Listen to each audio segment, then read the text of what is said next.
Gotta make sure this key is working. We have to test out a new Twitch key. Let's ensure this is working. Appears to be working fine. And I think we're all set.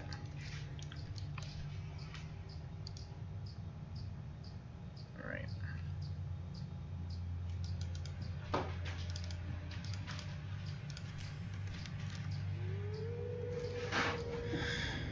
Alright.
Okay, we should be all set. I'm gonna kill some time while we're waiting for folks to hop on.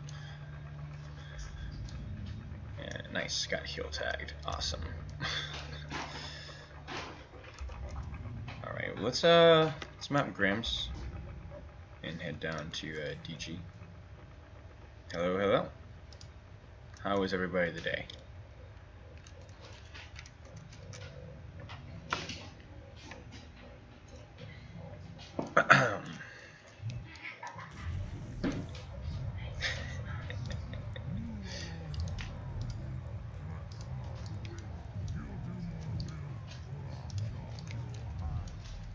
Alright, so we'll talk about what we got on the schedule for today in a few moments. Until then, we're going to kill some time doing either some roaming, maybe throwing in some quests, see if we can run into anybody else.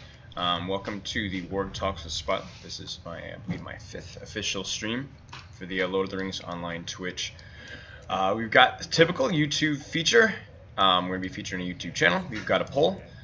We have a clip of the day. We're going to be doing some Warg coaching on another Warg YouTube video.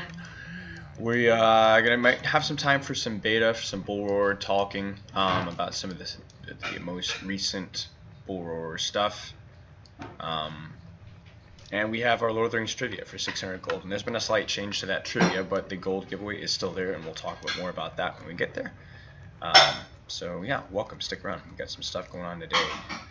Let's see here. I'm gonna pull up I actually have a little text doc with my little cheat sheet of order of what I have to do, which is super helpful. Seems pretty quiet right now. It usually is. It'll pick up as the day goes on. I'm considering moving my stream time to later in the day. I'm not sure if that's something that I'd want to do, but I'm considering it. So let me know what you think.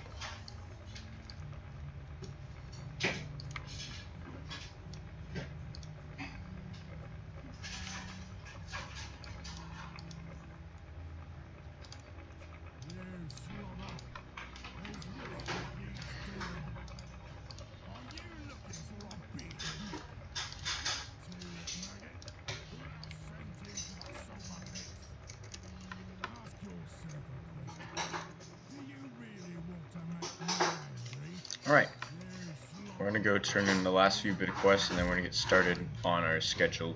We're going to roam around and see what we can find. We got some discussion topics with our question and answer section, some more applicable stuff of things going on in the Lord of the Rings online community right now. So that should be interesting.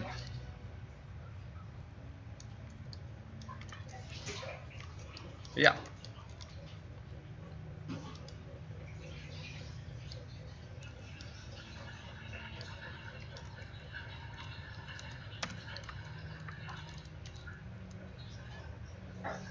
So worth it today for solo Warg to trait enhanced skills since prey due to too many hunters and bergs. That is a personal preference.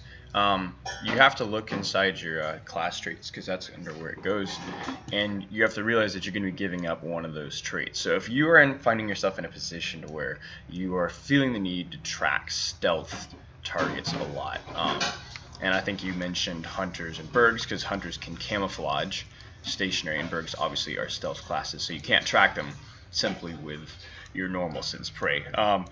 Obviously, it's kind of a misnomer, enhanced skill sense prey, because you lose 30 meters of your tracking range, which is actually, that's pretty heavy. That's a 25% reduction for the ability to track in stealth. So it's situational. I know wargs who do. I personally don't, because I know if I decide to use sense prey, I'm going to be giving up enhanced skill sprint. I'm going to be giving up enhanced skill disappear. I'm going to be giving up enhanced skill armor boost, which armor boost is huge. You should always have armor boost slotted. So it has ups and downs. You get yourself into more fights because you're able to find burglars more consistently. But usually it just means that you're going to have to be gimping yourself in a combat situation. So it's like, do you want to get into more fights? Then yeah, go ahead and slot it. But if you want to win more fights, especially if you're a solo warg, you're going to be passing up on something important. So it's really up to you. Oh, look, we got afraid. Interesting. We might have to go see if we can tag some stragglers. But that's kind of how it is with class traits. It's pick and choose. You know, you're going to have to be passing up on something if you choose one. But I hope that kind of answers your questions. There's really no wrong answer. It's not a bad trait. It just means that you're going to be giving up something else. What about war leaders? Yeah, enhanced skill sense prey for war leaders is entirely ineffective. Just like the unfortunate fact that I can't slot spider appearances on Warg, unfortunately. Alright. Alrighty. Let's check out what's going on, boys. Let me see here.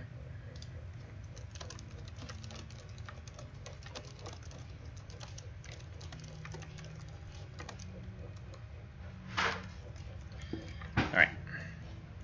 Yeah, that's too bad. Any war leader that is solo or is questing or is trying to rank up has my pity. You make the life of a reaver look easy, much less warg or spider. So, alright, we're gonna grab an outpost. Looks like we got something at GTR, so we'll roam around that between there and GV. I mean, the unfortunate fact is I'm sure there's much more creeps and freeps right now, but we might be able to find a solo before anybody else does, and that's why we're here. So today, like I said, we have a gold giveaway, we have trivia, we have a question and answer section as usual, we have a poll which I'm going to start putting up in a few seconds, which will be kind of interesting.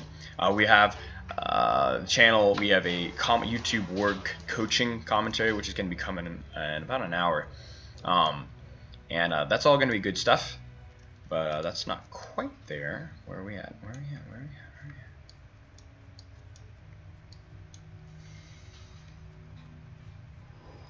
Hop now.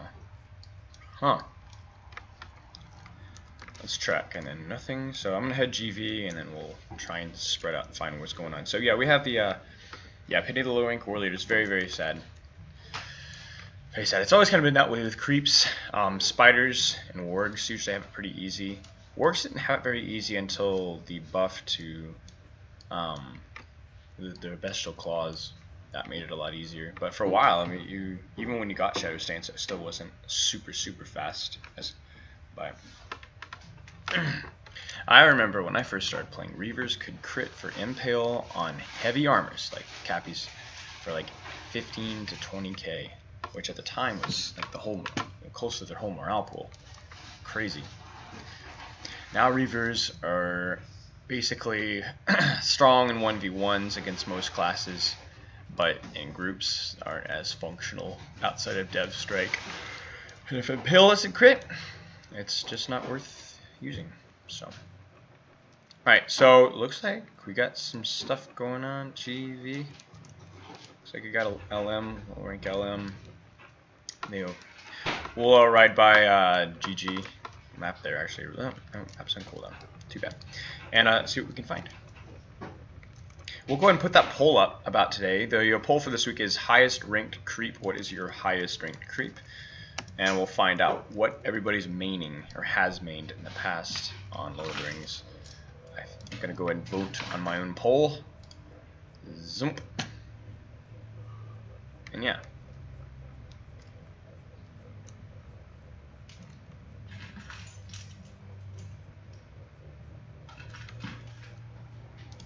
Okay. So check out the poll. Put in your what is your highest ranked creep, and we'll see what everybody's up to. Nowadays, everybody's playing Warg. No surprise. Or Spider. Again, no surprise. But in the past, it's been other classes. So it looks like we got something at GG. It's a work. Ew, he says. I don't know.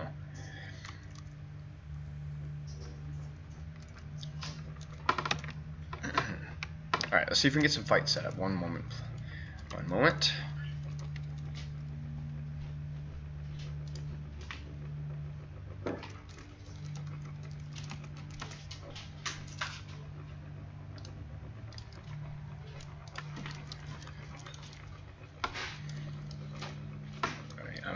I feel like I'm running rampant around the map and there's absolutely nothing to find. That's unfortunate. That's one of the problem about having a 9am stream. So here's what we're gonna do. We're gonna looks like we got something. Looks like we have something. Crude map to Grim. We'll roam for a few more minutes. If I don't find anything, we'll go ahead and move on with the schedule for the day. My work is highest, but my war leader was first. Yep, I know the feeling. I had started Reaver first. And Reaver was the first class I really enjoyed, and I liked it. But then I had run into several other wargs who had played the class really well, and it just looked like a lot of fun. So I started trying Warg out. This is around, I think, Western Gondor, and yeah, the rest is history. I decided that was the class that I enjoyed playing, and I continued to play that instead. All right, looks like we've got wow. River Outpost has fallen to the forces from the delving of fort. You know things have been quiet when you see that. That means that basically River Outpost hasn't been touched for an extended period of time, and it's fallen to the delving of fort. Now, the delving of fort is basically like the tree trolls, if you remember them from like the PvE standpoint. They're like tree trolls. You'll recognize them. And the thing that makes them super annoying is I think they have a stacking mitigation or a stacking BPE buff that over time picks up, which is really annoying as a Reaver, because it just, yeah, it makes it absolutely miserable to flip them, especially back in the day when your DPS was lower. Back in the day I was a raid leader for Destiny raids. This was back in Shadow of Ingmar. Cool. I never played back in Shadow of Ingmar. I actually started playing during Eisen and started PvPing during HD. I came back after a break hiatus between Eisen and HD and looked at this game and was like, what game is this anymore? What am I playing? It was a rude awakening to the changes that HD had brought rather. Okay, so looks like we're quiet. So we're gonna go ahead and map GG, see if anybody shows up for fights. And we're going to keep ourselves busy until that happens. We're going to go ahead and go right into our Q&A, and we're going to talk about that because we have some important stuff to talk about today. Uh-oh, it's Gildow. Could fight this dude. Hey, dude. It's a burglar, so we're going to go stanceless against the burglar. I enjoy stanceless. A lot of people go, why do you fight stanceless? Why do you fight stanceless? It does no damage. Well, I like to make fights fair. I like to make fights close, and I like challenging myself. And right now, you could throw on Mitts and Shadow, Stance, and Crit, and a work, and win just about every fight. But that's no fun, so I don't do it. Remember, I always treat 1v1s as challenges to myself and the person I'm playing. So if it's easy, then that means that I'm doing something wrong. A lot of the time when I go Shadow Stance, or even, Stanceless, I get absolutely smashed. Which is okay, because then I'll start to pick up what I'm using a little bit more. I don't automatically assume that they're using all their skills, because usually they're not. gonna provoke mans me, which is fine. He's alright. That was good. Okay. Uh-oh. Hello, Star Turk. Okay, so let's go ahead and talk about this Q&A that we're talking about today.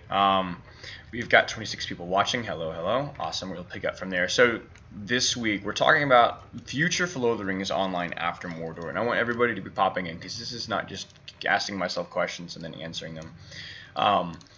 This is kind of for everyone to pop in. So a lot of people have been discussing where is this game going after Mordor, what should they be focusing on. There's been a lot of debate. We've talked about the Harad and a lot of places south and east of where we are at in Lord of the Rings. We talk about northern Mirkwood.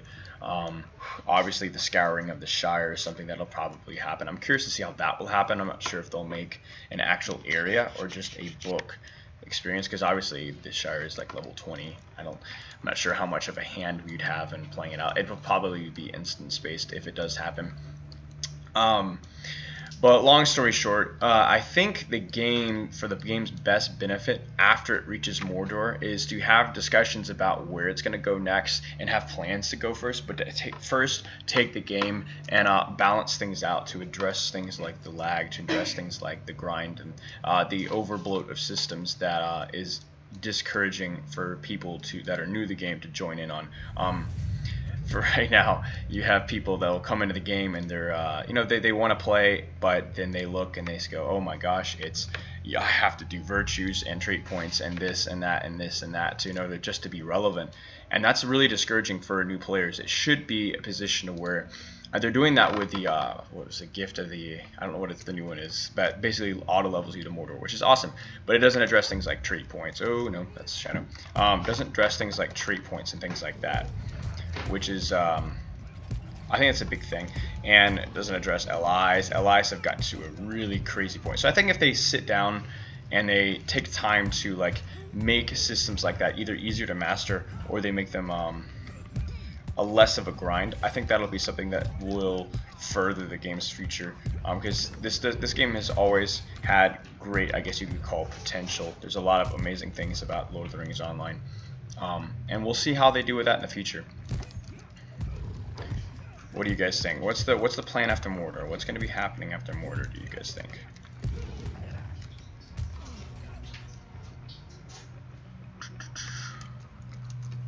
You guys think? Ear shattering. Can you still hear? Should I turn it down? That's really odd. I haven't touched anything. Anybody else having audio issues? Or too loud? Or otherwise loud? It's fine now. Wow, that's weird. Might have been a speaker bug or something. Okay, so we're going to do some fights with Wolf. Let's find out what Wolf wants. Wolf, are you watching the stream? If so, what kind of fight would you like? It's funny that we should see this guy. This guy's been a big feature the last several streams. He's been the last two he was our Warg coaching target. We coached his open field roaming stuff. We coached his LM fights. You can find that on YouTube now. The prior streams uploaded. And today we're going to be featuring his YouTube channel actually, but we'll get to that in a moment. Gonna pop over and see what he's up. So stay tuned. Okay, audio seems fine. Good. That was odd. Logging in. Yeah, Feg, that was decent. That was pretty good. Berg. See what he wants. This is Arkenstone server. Arkenstone server, the NA Arkenstone. Probably the biggest PvP server there is right now. I believe it's Arkenstone, Landrevel, Crickall are all pretty busy in terms of balance. Okay, so he does want an all-out fight, so we're going to get prepped for that. It'll be giggly. So all-out fights, the most effective way I believe is to stack 4 or 5 mitts and then 6 crit and then like a morale. But I try not to overstack that heavily because that's not really close to how I'd roam. 3 mitts is more realistic. So it's kind of like a personal challenge. Can I beat him with 3 mitigations? And I should be able to do that. Now Wolf's a great champ. and right now he has pop buff and tome of defense, which do stack, and each one becomes more effective than the previous. Alright, here we go. Oh no, I'm stuck.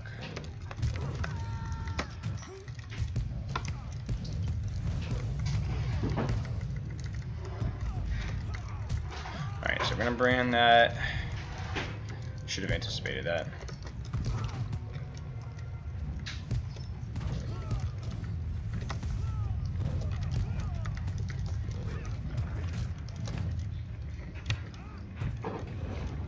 Alright, so we're gonna try for the procer stun, and we get it.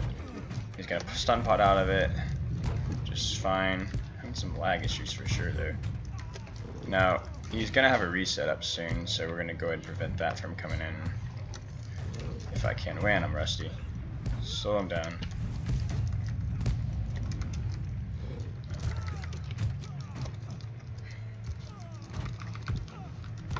Yeah, that should have been a fight my way, easy, but screwed up a lot of things.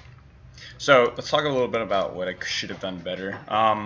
Waited way too long to CC. I think it was about 6 or 7 seconds after his CC immunity from CBR had expired before I ended up going for the stun. DPS rotation was sloppy. Saved hips till way too long. Didn't even end up using tendon tread. And he was unslowed for a period of time. So things that I could have done better. That should not have really been a very close fight. That fight, it was not lucky. On his side, he wasn't getting a whole lot of crits. His DPS was alright, but it could have been, I could have done significant. I mean, that's horrible DPS right there. That should be at least right at 2k. So, we'll wait a second. Give it a shot. Okay, so another discussion question I want you guys to talk about. So recently, for those of you guys who haven't known, there has been a lot of friction going on between the some of the PvPers and some of the Lord of the Rings official streamers. There's been some issues where there's been some alleged trolling going on, some like coordinated harassment of some of the streamers and the moderators, the people that moderate them. Yeah, remember, the streamers are essentially the moderators. There are no outside of court event, as far as I know, there are no official moderators that aren't streamers. They are people who stream. These are, you know, moms and dads and adults that are, you know, streaming and modding each other's streams. And that's awesome, but what has happened is we've had the PvP community become more engaged in the stream in the last several months. Not really related to my beginning as a streamer, and what's happened is a lot of hostility has started to arise. People have felt gypped and felt they've been treated unfairly by mods. Mods have been getting fed up with the way some of the PvPers are just, you know, trolling a lot of the streams and causing issues. So really, what we have to realize and remember here is that we have two different types of community, two different types of people coming together. We have people that enjoy PvP and that are PvPers and want more PvP, and they want more interesting stuff on the stream, and they want to see more than just questing and low-level stuff and festivals on the stream. And that's great. I definitely support that, and I think that's awesome. But you have to remember that these guys are just streaming just for fun. They're not doing it to get paid. They're not doing it to represent Lord of the Rings Online and the way that they think fit. They're just doing it for fun. And when there's nobody else offering to take that place, that's not really their responsibility to be learning how to quote-unquote play the game. That's not really their responsibility. They play the game for fun, and that's playing the game for them. They don't have a responsibility to do anything more than that. If you want to see more than that, then it's your responsibility to start streaming, which is why I'm doing what I am. On the flip side, I think I think that when it comes to PvP and things like that, we do have to remember as moderators, and I have to remember this myself, is that not all PvPers are trolls, and not even all trolling is meant to be malicious. I think trolling as a whole is meant to be humorous and not always intended to cause damage or cause harm, and a lot of the times it does, and that is a fault put on the person doing it. But as a whole, when you see somebody trolling, yes, that's something that should be moderated, and yes, it's something that should be taken care of, but it's not You know, it's not a conspiracy. It's not something that's going to end the game as we know it. And it can be as simply as timing the person out or ignoring somebody. And we do have to remember that. So I think as a whole, both sides of the issue, whether the so-called PvP trolls who are causing issues or the people that are having to deal with these type of people, that remember that we're humans and we need to be treating each other with dignity, and not getting ourselves overly concerned with the way people are interacting on the stream. We have to remember that it's just a PvP stream. It's just a Lord of the Rings stream, and we're here to have fun. And if you're not having fun doing it, then you either need to relax or we need to consider the way that we're approaching issues like these. So treating each other with respect when in doubt is always the best way to go. Yeah. Hello, Paws and Pals Banking Solutions. Some of these tribe names are quite amusing. They'll complain that the stream is showing what creeps are doing. Yeah, of course, with Lifetime VP, I can always make every creep. That's pretty cool. Pretty cool. Oh, not super familiar with exactly what Lifetime usually brings. I don't think does it give like every area, but it doesn't give expansions. Yeah, that kind of thing is difficulty of live streams within PvP or environments. Yeah, I mean, here's the thing: is PvP is inherently competitive and inherently tough, but Twitch in general revolves around what's tough and what's competitive and what people want to watch. So a lot of the time, people go, "Okay, listen, why is Lord of the Rings online not what other Twitch streams are like?" And you have to realize that there are a lot of people out there that enjoy. I mean, we had 200-something people watching the Landerville Weatherstock event. Or Weathertop event, and that was a big thing, you know, and you won't find that in a lot of the other Twitch stuff. So you can't just compare it to other Twitch streams because Lord of the Rings Online is different, has a different community, and has different wants. There are plenty of people out there that would watch raiding and PvP streams, which I think is means we need to put a priority in getting people like that up in there. But they don't hire streamers; they're volunteers, people like me. So I was requested to be a streamer, and they let me stream, not the other way around. So if you want to see more of this stuff, and you're kind of tired of the casual stuff, then go step up to the plate.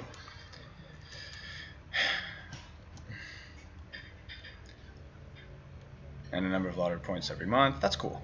That's cool. All right, so we're gonna go and fight Wolf when he gets back, and we're gonna play less poorly. That was an abysmal fight. I am very inexperienced at fighting dirty, for lack of a better word. I usually fight in a position to where it's like, oh, I don't need to use that, so I won't use that. But unfortunately, when I'm rusty, I end up having to need to use that, and I forget how I should be using that. So that always causes issues. So questions for you guys that are in chat. So something to talk about. Specific class question answer, and we skipped over this last week, but I want you guys to type it up in chat while we're fighting. What is a buff that minstrels need? Because we're talking about minstrels today, and I want you to think, what is a buff that the minstrel class needs? You probably think, what? They don't need any buffs. And bear in mind that we're gonna have a nerf too, but what is a buff that the minstrel class needs overall?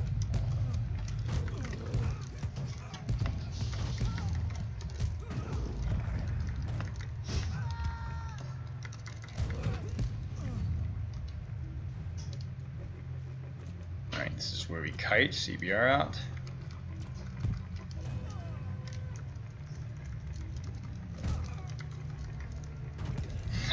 Can't tell if that was unlucky or lucky. Like,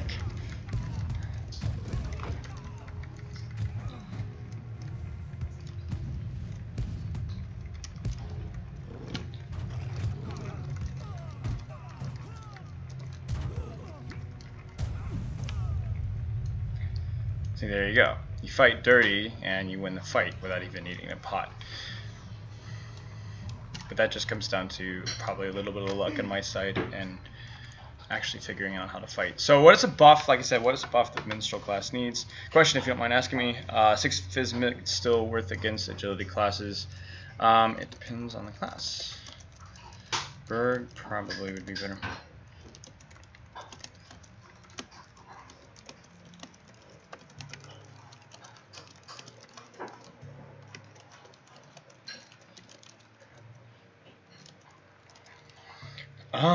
Shoot, what's the other agility class? Why am I blanket on this? Burglar, Hunter, Bjorning, Warden.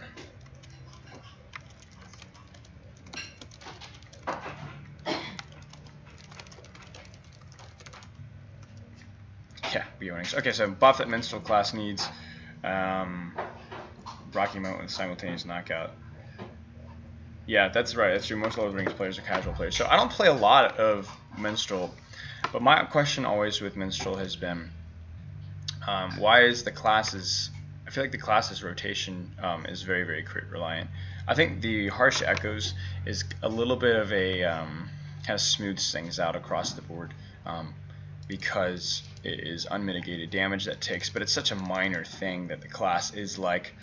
What's another class? Like Champs, or really a lot of classes where it relies super heavily off of critical hits. So something, maybe a better form of consistent damage would be kind of cool. So nerf, I think that the Minstrel needs. I'm trying to think what would be the obvious nerf here. I honestly, okay, so this is going to be interesting for some people. Everyone's going to go, Bolster Courage, Bolster Courage, Bolster Courage. Yes, Bolster Courage obviously needs to be nerfed, but that's going to fall more into the change rather than just the straight up nerf. My thing would be, why don't we, Call of Chorus needs to be nerfed, I think. Talking about a class that has almost complete silence immunity when you get a little bit lucky. It used to not be that way. And I think the Warg's ability to silence also should be nerfed, but in reality the Minstrel is like the ability to just constantly be silence immune is really, really strong in the PvP environment. And it's kind of unnecessary in the PvE environment. I mean, it's just me.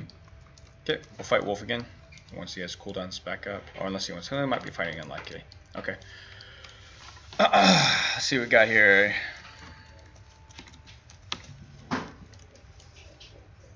A change that Minstrels need, I think their healing to be more complex and harder to do. Bolster Courage is crazy in terms of AoE healing and how easy it is. Make it more difficult. Help things a lot for PvP and PvE. We have to remember sometimes that things that are broken in PvP are also broken in PvE and or won't really have an effect on PvE. In the pack we talked about Fire Shield as an example of things that are broken in PvP but are kind of irrelevant in PvE. Nobody would cry if Fire Shield was nerfed. But things like, I'm trying to think what's another, like Hunters are absolutely broken in PvE and they're broken in PvP as well. So it's kind of a two thing. The follow-up heal on that heal is almost silly OP.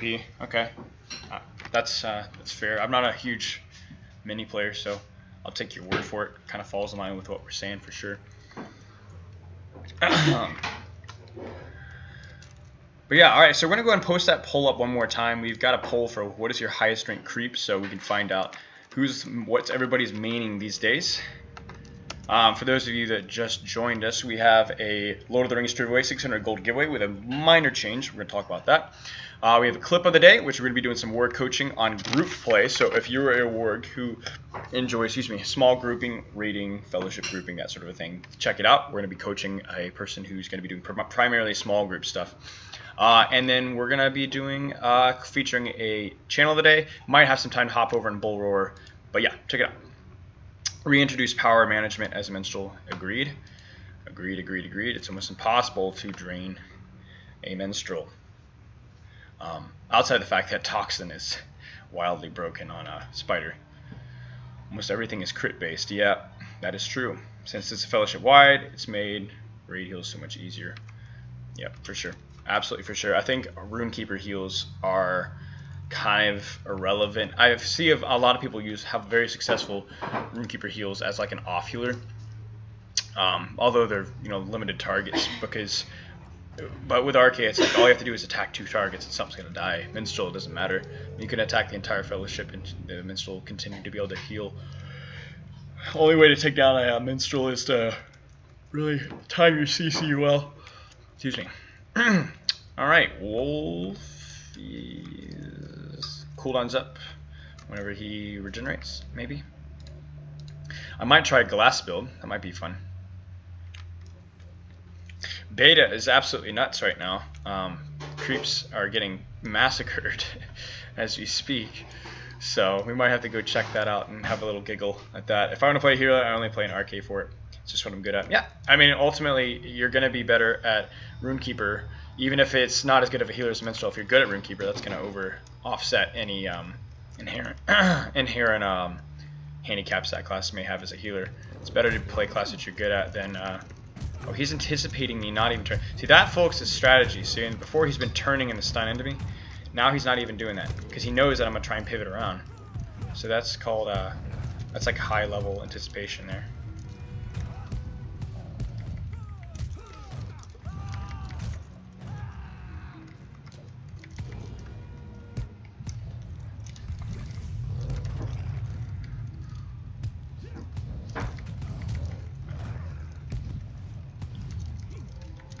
Movement's a little wonky. It is what it is. So at this point, it's kind of just like riding it out for a second, and then I'm gonna go for my next. And he's done. You know, this is a little unfair. I shouldn't have used that. Didn't need it, but whatever. Hawken and Burglar use track every 10 seconds. Moglia buying store trackers. Maybe a store tracker. Who knows?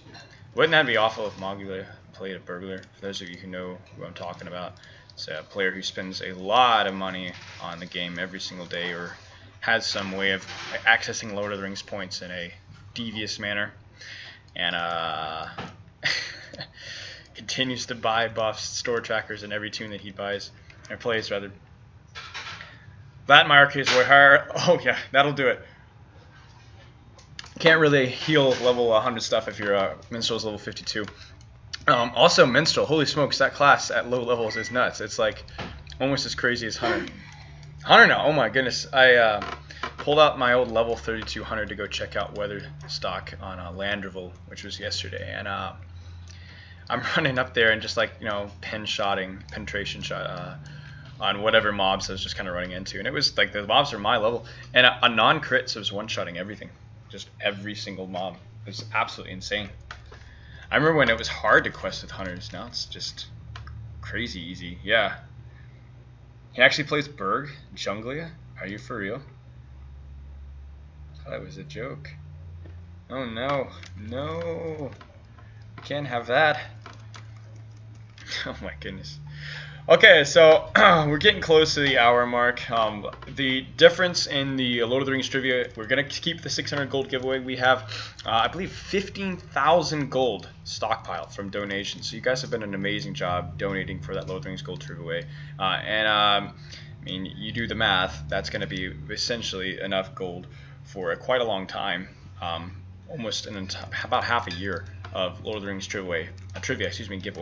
However, what had happened is, as I was doing research for the Lord of the Rings trivia, I kept going, man, I don't have any more questions. What am I going to do for questions? There's 10 questions every single week. It's been, I mean, we've already done 40 trivia questions as it is. And although there's basically innumerable questions, there's a fine line of having good questions that are easy enough to answer or hard enough to answer without being absurdly easy or absurdly difficult. So I was running out of ideas. So what I decided to do is to cut the number of questions down significantly. This week there's going to only be 3 questions, and that's going to be the case for some time. And all 3 of them are going to be gold giveaways. So there's no throwaway questions. As soon as we start that trivia, the gold is going to start to become an issue. So all 3 of those questions, instead of 7 of the previous ones being kind of just, you know, warm-up questions, all 3 of these are going to be involved in the gold giveaway. So that's going to be happening in about 15 minutes. So stay tuned. At 5 levels, of course, it's just too likely to miss. Yep, yep. The deflect starts to become a problem for sure. I'm not sure about the mechanics with like mitigations and stuff. I think they like mitigations is like technically lower. I'm not sure. All right, so XSC's here. Decent hunter, and we'll fight him. I like to go glass against him, even though I get absolutely pummeled, because going glass is a lot more fun. And he also has the Tome of Defense and pop buff. Now, fun fact, hunters almost have the same level of mitigations as champions, so just keep that in mind when we're fighting day. Especially with Tome of Defense and pop buff, their incoming damage is actually pretty low. Because in yellow line they have something called what is it's called? Basically, it's an 8% mitigation trait. So we'll talk about that. That was 6 crit, 6 mastery. Now my movement there was sloppy, so I wasn't getting a lot of positional. But we're gonna look at my highest hit. My highest hit that entire fight on a hunter was under 4K. Under 4K with positional and a full glass build. Let's see for a. I believe that might have been a dev as well. We'll look for devastate, see if it was. It may have not been. Yep, there we go. With positional, full glass build, under 4K. So yeah, 8% mids with the yellow hunter from the yellow line is super powerful. It reduces your incoming damage by 16%. So it only takes 1 hit to kill. It's just hard to get it to connect. Survival gear is the skill or the trait you mean. Yes, survival gear is correct. Thank you for that. But yeah, survival gear is a highly underestimated. You have to remember how mitigations are calculated. Mitigations are not calculated that you get 8 mits, you subtract 8%.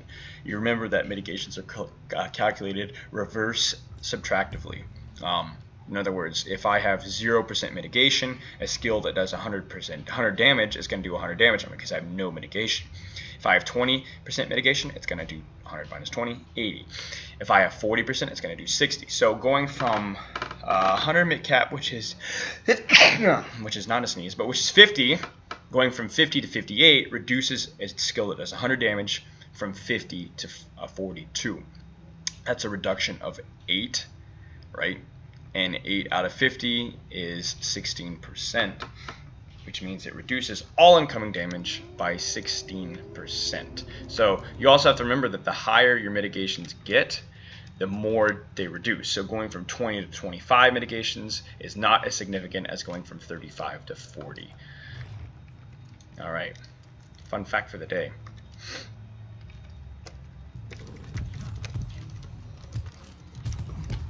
Must have been a brand. Popped right out of that.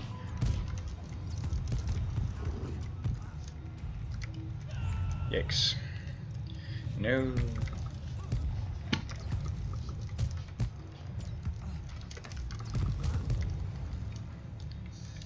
But yeah, so that's good to know. I have to start using mitts on this guy because I'm getting wrecked. And elusive, of course, adds a lot of evade as well. Yeah, evade is kind of a relevant stat in PvP because spiders evade doesn't help. War leaders, defilers, evade doesn't help. Wargs, evade doesn't really help. Really, only reavers get kind of messed up with evade. And if you stack primary main stat agility, you're going to get a ton of parry and evade already.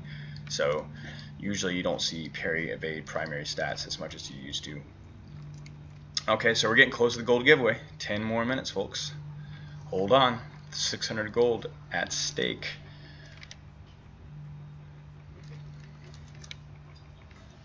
If you guys have a request for what to see on the stream, things that you'd be like, oh, I'd like to see you play your burglar and do this, or I'd like to see your warg and do this, or maybe you should fight this or try this, let me know in stream chat or prior to stream on my YouTube channel, Stormcrow Productions. You can check it out and be like, yo, I want to see this. You don't even have to talk like that to suggest it. And give me some suggestions from things that you'd like to see in the stream, and I'll be more than happy to comply. Just give me some ideas of what you guys would like to watch. So we got a 1v1 going on here. Armor and am I the only one who, when they see this, when there's nothing else, I always panic and think of burglars around? The Great Black Bonga? Huh. Well, ladies and gentlemen, most sincere form of flattery. Alright. Max evade, high partial makes a big difference in incoming damage. Yes. Play War Leader next time. Oh dear. Of course you're the Bonga. War Leader next time. Yes, I will roll over rank 0 War Leader and 1v1 anybody and everybody and devastate them easily. Alright, let's see what we got here. We're gonna fight Wolf. Wolf, do you have cooldowns? Oh, Ecstasy wants to fight. We'll fight Ecstasy one more time.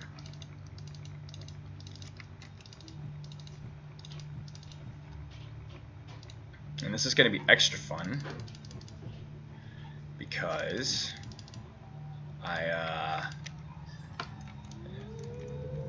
have even less damage from last time, so we're gonna see how it goes.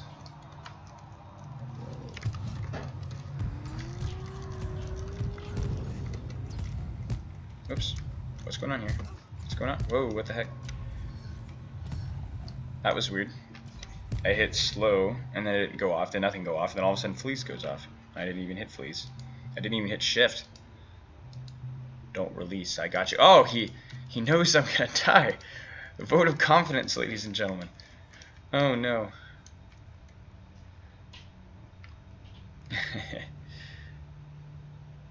War Leader is good for you to learn patience. I had it with mine. I think it's armed with a moist sponge. Yes, and this moist sponge is warm and coated with lavender. In other words, in order to make your opponents feel comfortable and welcome. So you want to go again? I remember when they had the crit bug, the 210% crit magnitude for creeps for a while, and people were like linking 13k black speech crits or bigger than that on fully emitted creeps, which was really amusing. It was nice seeing War Leaders just massacre things with crits. It was almost worth to see that, considering how broken things were. I stopped playing creep side the entire time. It was not even fun. There's so many creeps out that were just camping GV. I played Burglar for a while, got some kills. That was hard though. You basically had to start in stealth or guarantee. Oh, wow. Wow. Rude.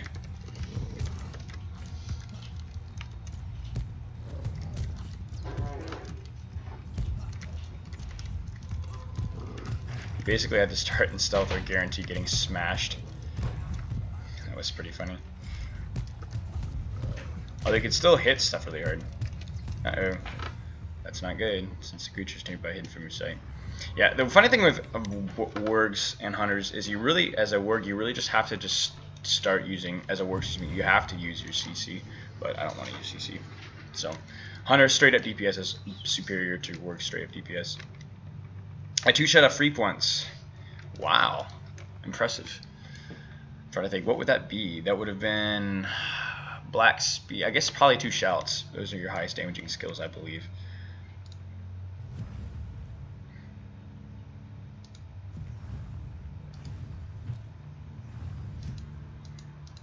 Alright.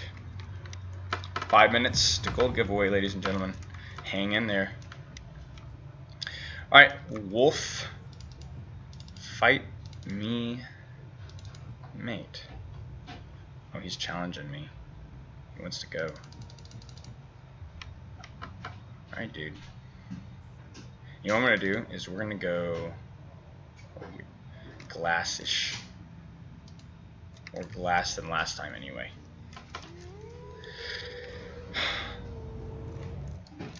Alright, here we go. Ramping up the intimidation factor as he starts to regenerate.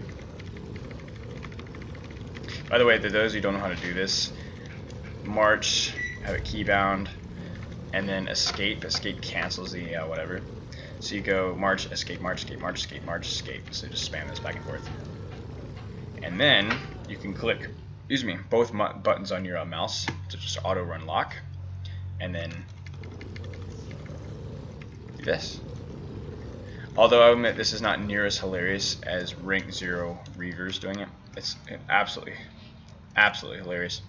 Welcome to the Lord of the Rings PvP stream where you can see Warg acting like an idiot at GG. For free.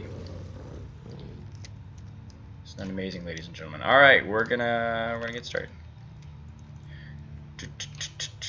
I don't have Tin and Shred. I'm gonna go without it. How about that? He turns, but it is too late, ladies and gentlemen. It is too late. Or he's going to try a sprinting tactic. He's going to try and stun me, but I'm going to anticipate it. Maybe he anticipated my stun, I don't know. Now, here's the guarantee here. The guarantee is that he's going to try and stun me momentarily. There it is. And we're going to stun him back. No. No. Stuff's on cooldown. What do I do?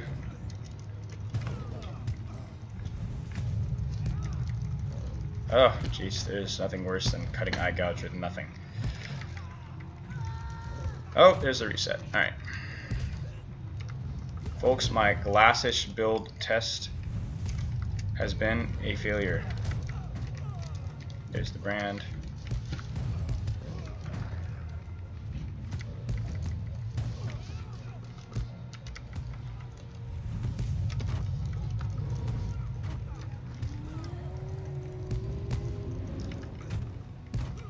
If he doesn't get a proctor heal, he's dead. Alright. So that was okay. The problem with the glassish is it requires faster fights, but there he was being dirtier with the sprint. So I wasn't able to get full advantage from picking up the speed of the fight. Also looks like, yeah, they popped this, whatever. But that was fine. Good fight. Speaking of low rank Reavers, saw one getting one-shot by a hunter on Bullroar earlier today. That's actually pretty impressive. Sad, but impressive, because even low rank Reavers have decent mitigations. It takes actually, because of the, what is it called? Oh no. It's called Relentless, the 20% P-Mit, attack-mit that they get, the higher morale threshold they have. So that's pretty impressive. Low rank Reavers are useless, but they aren't easy to one-shot. That's unusual. 46 people watching. Hello, everybody. We are exactly 3 minutes away from a 600 gold giveaway, so stick around. We're going to get massacred by this hunter once more, but this time, we're going to knock it up pot, but we're going to see what we can do. So he's, yeah. Alrighty then. Let's throw in some morale. How about that, ladies and gentlemen? Morale fixes everything. When in doubt, stack morale. One nice thing about this Mordor update is the vitality stats going to come back into the business, which is something that's been needed for a while.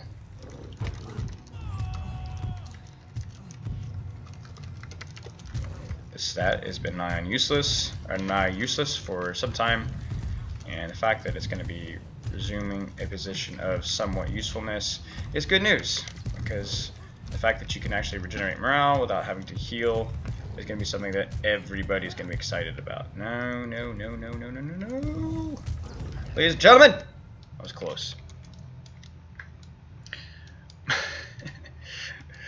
Alright. Also interested to note that they're dropping the essence grind, although the armor grind looks pretty rough.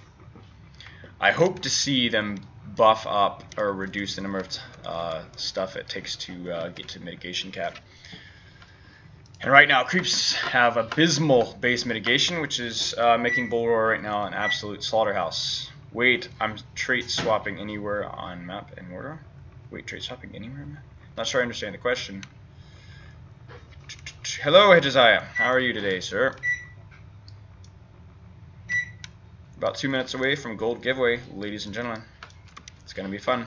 It isn't Mordor, it is Etmore's. No, this yes, this is the Etmore's. This is Arkenstone server, and this is Warg, my class, and it's giggly, to say the least. All right, so we're gonna keep the 3 mastery. We're gonna keep this glassish build, no morale, and see how we do. Alright, he wants it. We're going in, ladies and gentlemen.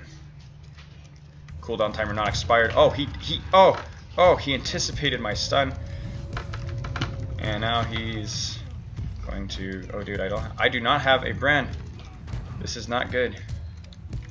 There's the stun. I did not pre-pot it fast enough, but I did get fleas off. That's good. But one thing about this though is this means CBR is going to be off cooldown a little bit faster. It's off. We can go. But it's not firing off. Why did that not go?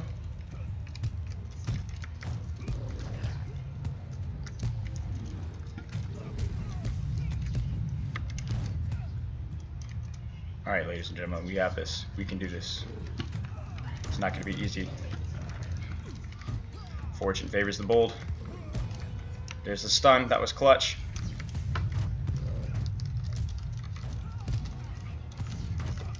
If I get a little lucky with partials, this fight could be mine. Yes. Good fight. Okay, so we're at the gold giveaway. We have 600 gold to give away and only 3 questions, so get your thinking caps on. The first 2 are directly related to Lord of the Rings, are the canon associated with it, not necessarily the trilogy. They are not movie questions, because as much fun as the movies were, as much as I enjoyed them, this is not a Lord of the Rings movie game. This is a Lord of the Rings specific game, so all questions are related to the Lord of the Rings and canon only. In addition, the last question is related to directly Lord of the Rings Online. So the last question is going to have some association with the book, but it's going to be more about a question of where am I in Lord of the Rings Online Middle-earth. That is the 300 gold giveaway. We have 100 for third place, 200 for the second question, and 300 for the final question. So 600 gold cumulative. So just get ready to get your thinking caps on, because we have 3 questions. This first question is for 100 gold, second for 200, and last for 300 gold. All on the Arkenstone server. If you are not on the Arkenstone server, you are free to answer the questions. You just will not be able to win the gold. However, you can choose anybody you know in the Arkenstone server to receive that gold, or the second person to type the answer in chat will receive the gold instead. So again, Arkenstone server, 100 gold giveaway. Here's our question. Here we go. Okay, question number 1 for 100 gold, Arkenstone server. First person to type it in chat wins. Ladies and gentlemen, who held the title Lord of Balrogs? Who held the title Lord of Balrogs? Type the answer in chat. First person to answer correctly will receive 100 gold on the server Arkenstone.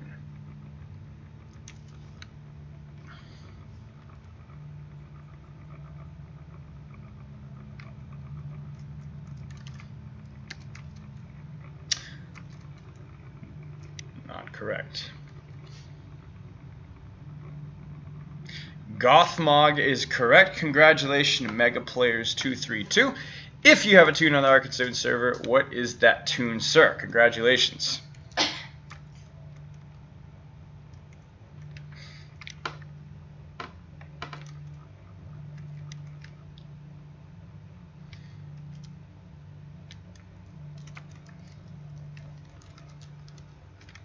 If not, we will move on and we'll donate it to somebody. I don't, but I'd like to give the gold to Eldaleth. I think she would enjoy the donation. All right, sir, your donation is considered given away. All right, question number 2. What was the original name of Minas Tirith? What was the original name of Minas Tirith?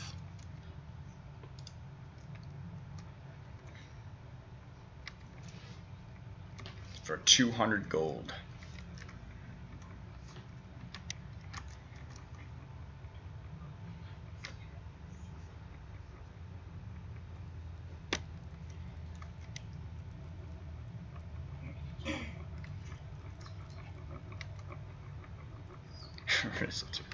Incorrect.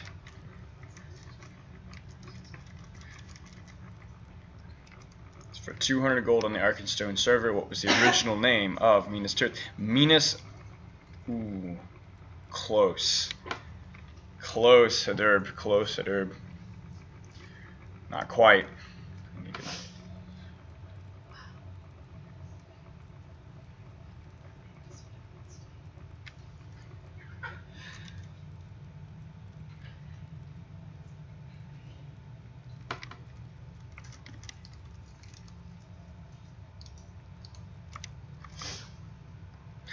200 gold giveaway. Is it minus an R? Alright, hang on. You are correct. It is minus an R. Congratulations. Some reason we had a typo. I had an R stuck in there where it wasn't. So congratulations, Derb. That's a first. And, sir, where would you like your 200 gold sent? Do you have a tune that you want it sent to?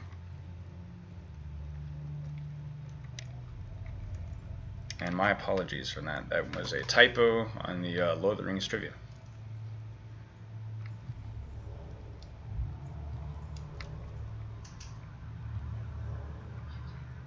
Don't have a tune there, so give mine to Elda as well. Okay, sure. So big donation from the PvP community to Eldaleth. Alright. Will do. All right, so this is the last question. This is for 300 gold, this is describing a location in Middle Earth, specifically and how it relates to Lord of the Rings Online. This is actually an interesting one, and the rhyme scheme should make it pretty clear as to where we are speaking of. Remember, this is an area in Lord of the Rings Online, not necessarily a region, but somewhere in Lord of the Rings Online where you might find something that is described in the next 2 lines. Listen carefully. In September, many colors fall, streamers and autumn leaves. In October, spooks behind walls, screamers and scares one receives. One more time. In September, many colors fall, streamers and autumn leaves. In October, spooks behind walls, screamers and scares one receives. Where in Lord of the Rings Online am I? The party tree is correct. Congratulations to Head Josiah. That was an excellent, quick answer. Sir, where would you like your 300 gold sent? Do you have a tune that you would like it sent to? Congratulations.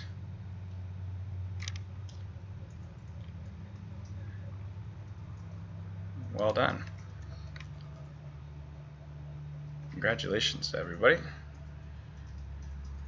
That hobbit hole by the tree, that is actually, that's correct. That's what we're talking about. I'd like to put the winnings back into the fund, or okay, we'll do that. You can either put it back in the fund. Actually, I'll be honest with you, we have 15,000 gold. So is there another person that you'd like to send the gold to? We've had 300 gold sent to Eldaleth already. Okay, or we can increase the jackpot for next time. You choose which of the 2 you'd like to either just donate to somebody else, or we can put it back in the fund for a bigger jackpot next time. Your choice. Okay, sure. Another 300 gold for Elth. I'm sure she would appreciate it. And yeah, we have got another 600 gold giveaway next week. Stay tuned. I'm going to find another 3 questions. If you guys have a donation for the fund, feel free to send it to Zaraki. I'll spell out the name in the chat. Zaraki. And you can donate any gold there. We're doing great with donations. As of right now, actually, if you guys have any suggestions for questions, trivia questions that you'd like to see in, obviously you can send in your trivia questions. Of course, you will not be able to answer the same ones that you donate, but I'm sure any interesting questions that you'd like to donate, quote unquote, to the fund would be more than appreciated. So thanks for everybody for participating. That was 600 gold giveaway, and everybody donated to one of our Twitch stream moderators. That was really decent of you guys, so I'm sure she'll appreciate that.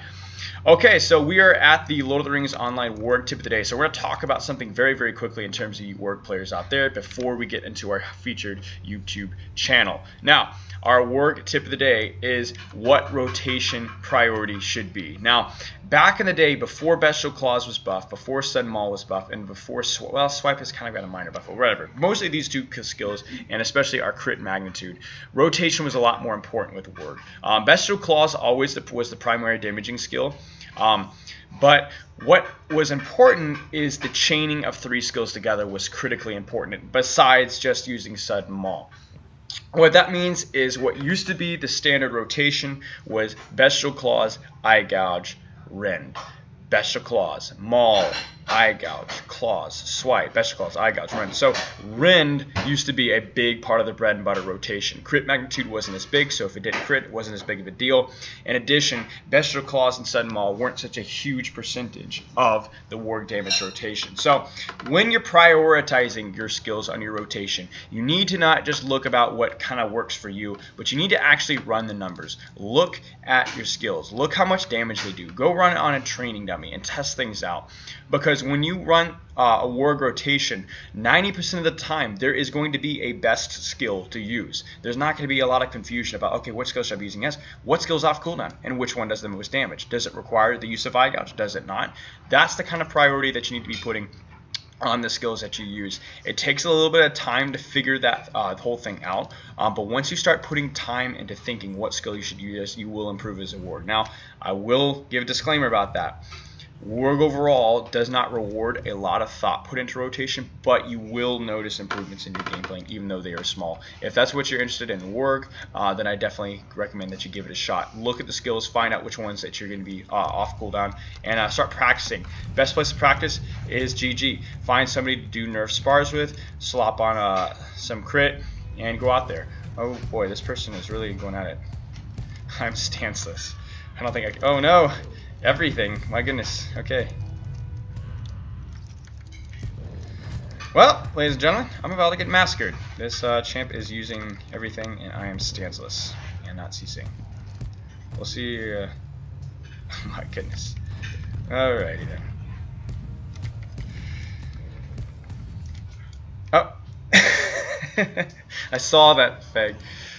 Oh boy, that was interesting. Okay. Actually. But yes. Alrighty then. Well, that was unfortunate. I did do 20,000 damage. I'm very proud of myself. That horse is no shadow. Yeah.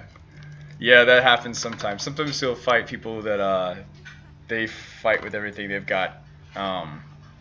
And not knowing that you're not fighting with everything you got. And sometimes it's really not necessarily your fault. She just may have fought people before that you used everything. Oh, ladies and gentlemen. I'm about to do something so heartless and so cruel. You might want to turn your heads. And the only reason this is heartless and cruel is because I know she doesn't have any cooldowns. I would do this regardless of that fact there.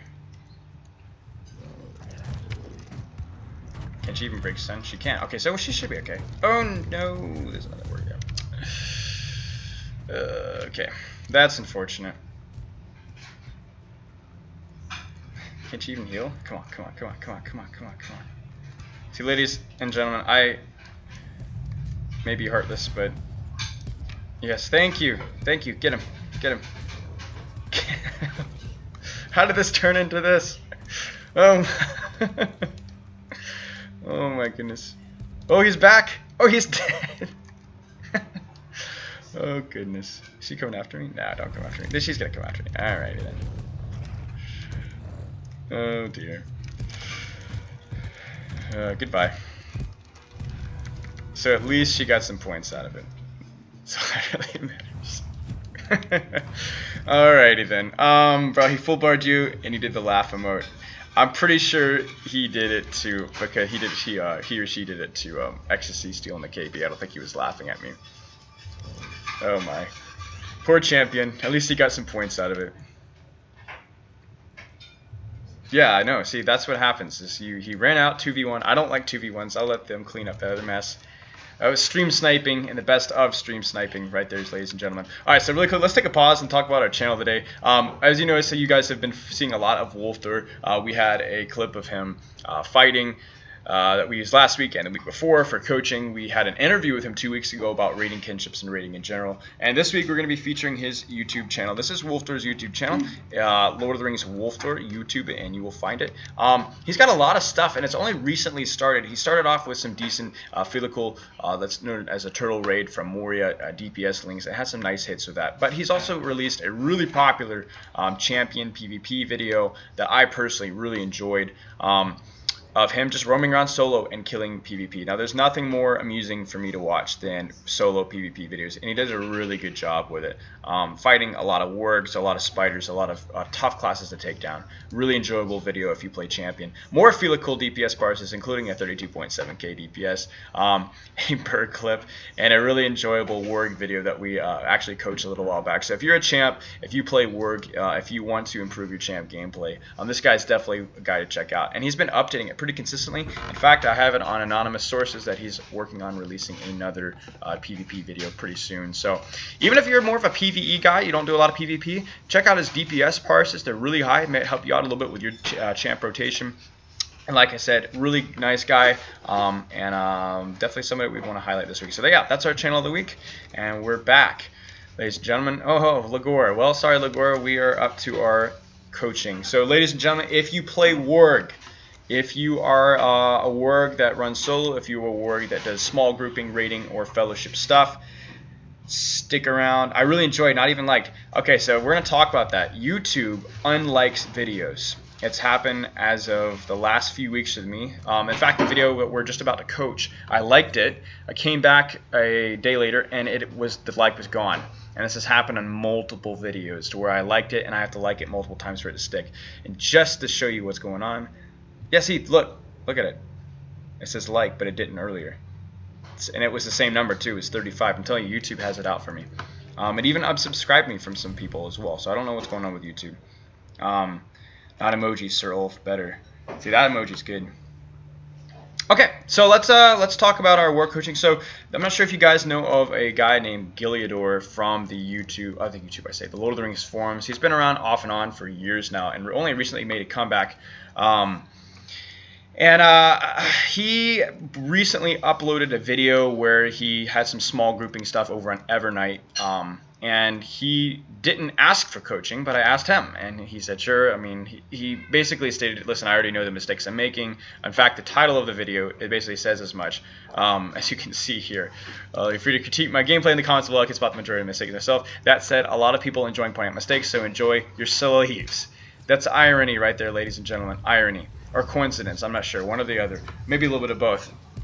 But I thought, at least for you guys, it might be a good time to stop and give you some suggestions, because what makes this video different from other videos that we've commented in the past is it's a puts a big feature on small group stuff, not just solo Warg. So if you are not a solo Warg and you just like tootling around in raids and fellows, well, watch this video and listen carefully to my coaching, because I'm going to give you some tips on how to improve your Warg gameplay outside of the simple 1v1 solo Warg stuff. Okay. Can you play Reaver at GG? I can. Maybe a little bit later. I can play anything at GG. Well, I wouldn't go that far. Okay. Ladies and gentlemen, I present to you Giliador Darren Gorn of Snowborn in his Warg Akabath, I think is the name. Starts off with a 1v1 video. 1v1 fight. But, okay, so starting off with the slow. I noticed that he prioritized Maul before he got Claws up on that 1v1 rotation. Don't do that. I know you're going, oh, I'm going to get that attack duration speed, but it's not worth it for one skill. Claws hit significantly harder than Maul, so it's always worth it to open with Claws and then going to Maul first. Also, look at his morale threshold. You might have even considered going Piercing Claws first. Okay. Woof. I have my respect for fighting hunters at GG. Not a good fight. Okay, so this is where we get into the small group stuff right here. He's roaming with a Defiler and another Warg. Now, when you start doing small grouping stuff, you're going to notice that there's a different priority and stuff. Damage is high priority, of course, but there's also another priority, a higher priority put on another skill. And that's Shadow Packs right here, Pack Hunters right here. The puddle for Wargs, because it stacks, and when it stacks, that's minus 8k mitigation. You can really hurt somebody with stacking puddles, and then we're going to notice that his burst rotation involves using puddles. So he's going to go Pounce, not cut Pounce. Not a fan of that, but I'm okay in this instance because watch what he's going to do. He's going to puddle, he's going to howl, maul, eye gouge, claws. So good strategy. Notice there's a double puddle here.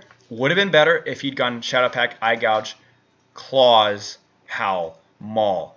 Claws is more damage. Get it on cooldown, because as soon as this maul's done, then you can do claws again. Right now he's going to be forced to use rend. That's not optimal. It'd be optimal to use another claws, which he would have done if he'd done this rotation properly. In addition, use eye gouge first. Don't use howl first. Eye gouge needs to be on cooldown way before howl does, so use eye gouge first. He's going to rend. Okay, he's out of... How is he running so fast? What's going on here? Oh, okay, he's got make haste on him. Okay, so he sprints, finishes him off. He's going to switch back. He's going to slow.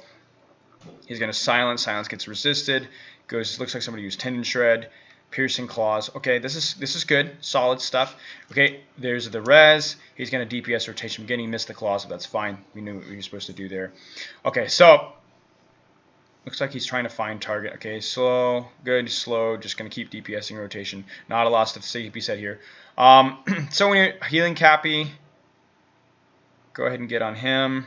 There's the Tendon Shred. I wouldn't have necessarily Tendon Shred there until you had like 2 puddles set up. I don't think you really needed it, but it doesn't really matter. You remember, Tendon Shred is a cooldown. It's not a skill just to throw around. You want to save that when you really need it. Okay. Running to the back door. Okay, looks like you're going to finish him off. Yeah, a little bit of movement issues there, but I'm sure you spotted that. I don't need to mention that. Good. And looks like you guys are going to disengage. You lose a warg here. Your warg friend. You're getting CC'd here. Yep, target priority definitely is burglar here. Looks like you have him targeted. Looks like you have a Bjorning whacking on you, which isn't a big deal. Knives out. He's got Blade Brother. Looks like you got a Cappy as well, so that's going to be priority target when you disengage and get away from. You're just going to be putting stuff on him. That's fine. So really quick, when you see the knives out, you're just going to be basically doing no damage, especially the fact that he's getting healed. So go ahead and get like Rend up. I also noticed that you're not using Fleas. Get Fleas up, especially when you have multiple Freeps around you and your Defiler needs help. Your Defiler is really going to appreciate Fleas.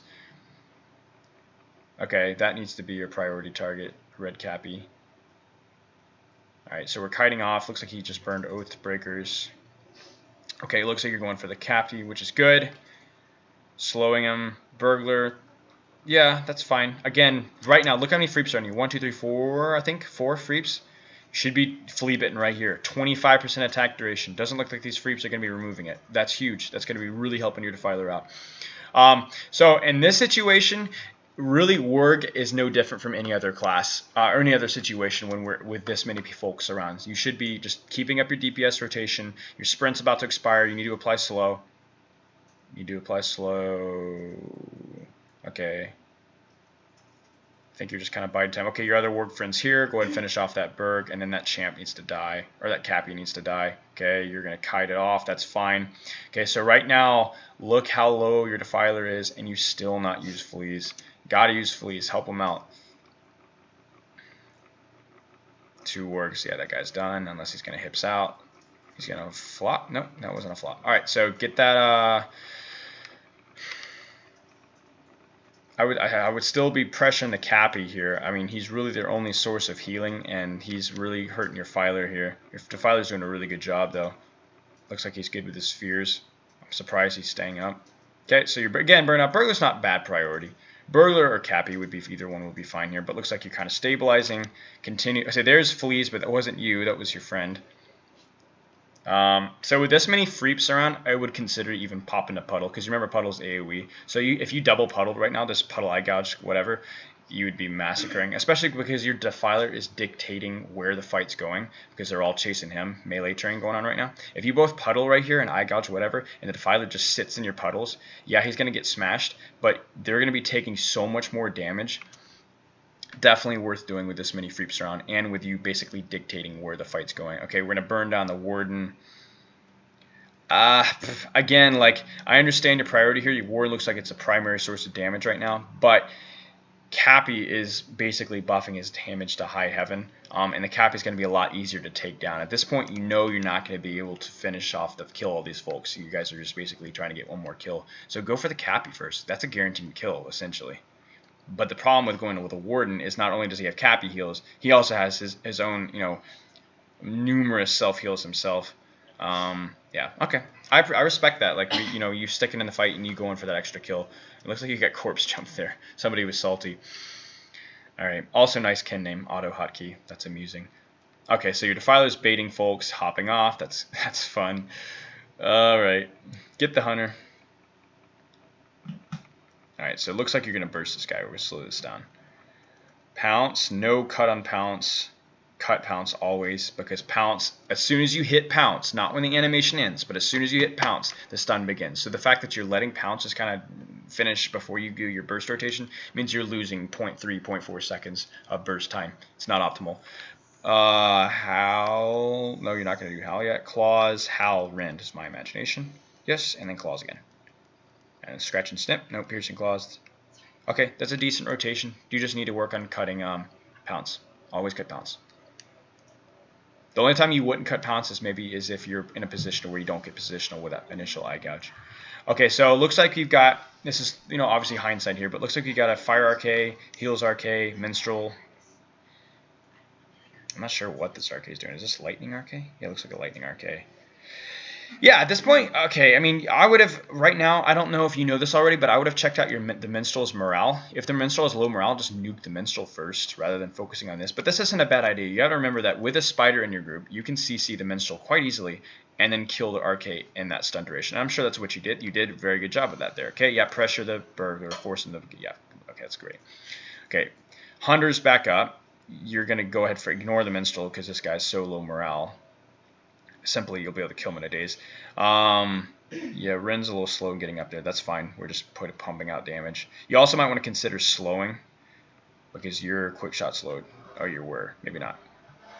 Okay, so yeah, 70k morale, but looks like you've got some debuffs. So you have to remember, when you have a Warg, a Defiler, and a Spider, you can kill a Minstrel. You have potent damage over time. You have incoming heal debuff from Sorrowful Heart debuff here. You have Vitality debuff, which is going to drop him about 4k morale.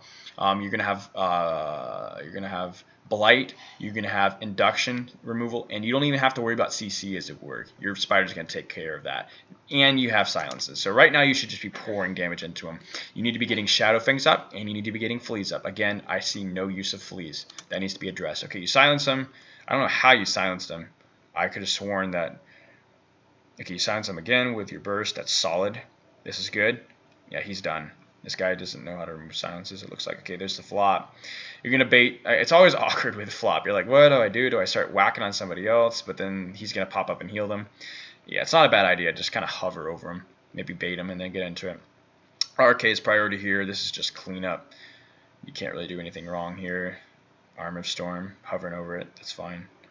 Not sure what this rank 15 guard's doing. He looks like he's red line, but he's doing no damage at all. If you're guard, you should probably be going yellow line if you're in a group. It's the only thing you're going to contribute. He's got some HOTs on him from that RK. Yeah, this is... you're looking around. Okay. Yeah, this fight's pretty much over with. At this point, it's just cleanup.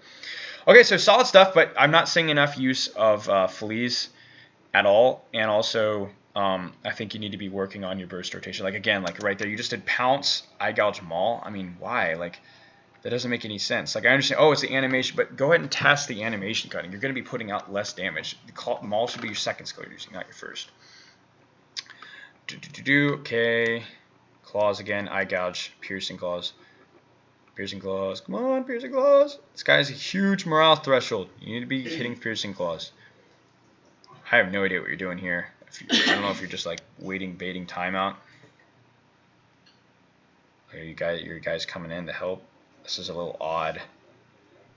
I can't really critique anything you're doing here because I don't know what you're doing. I'm not sure if you're going for the kill. Okay, right here, silence him. Okay, so really quick, I see that you CC'd him. I hope you didn't use Tendon Shred. You did.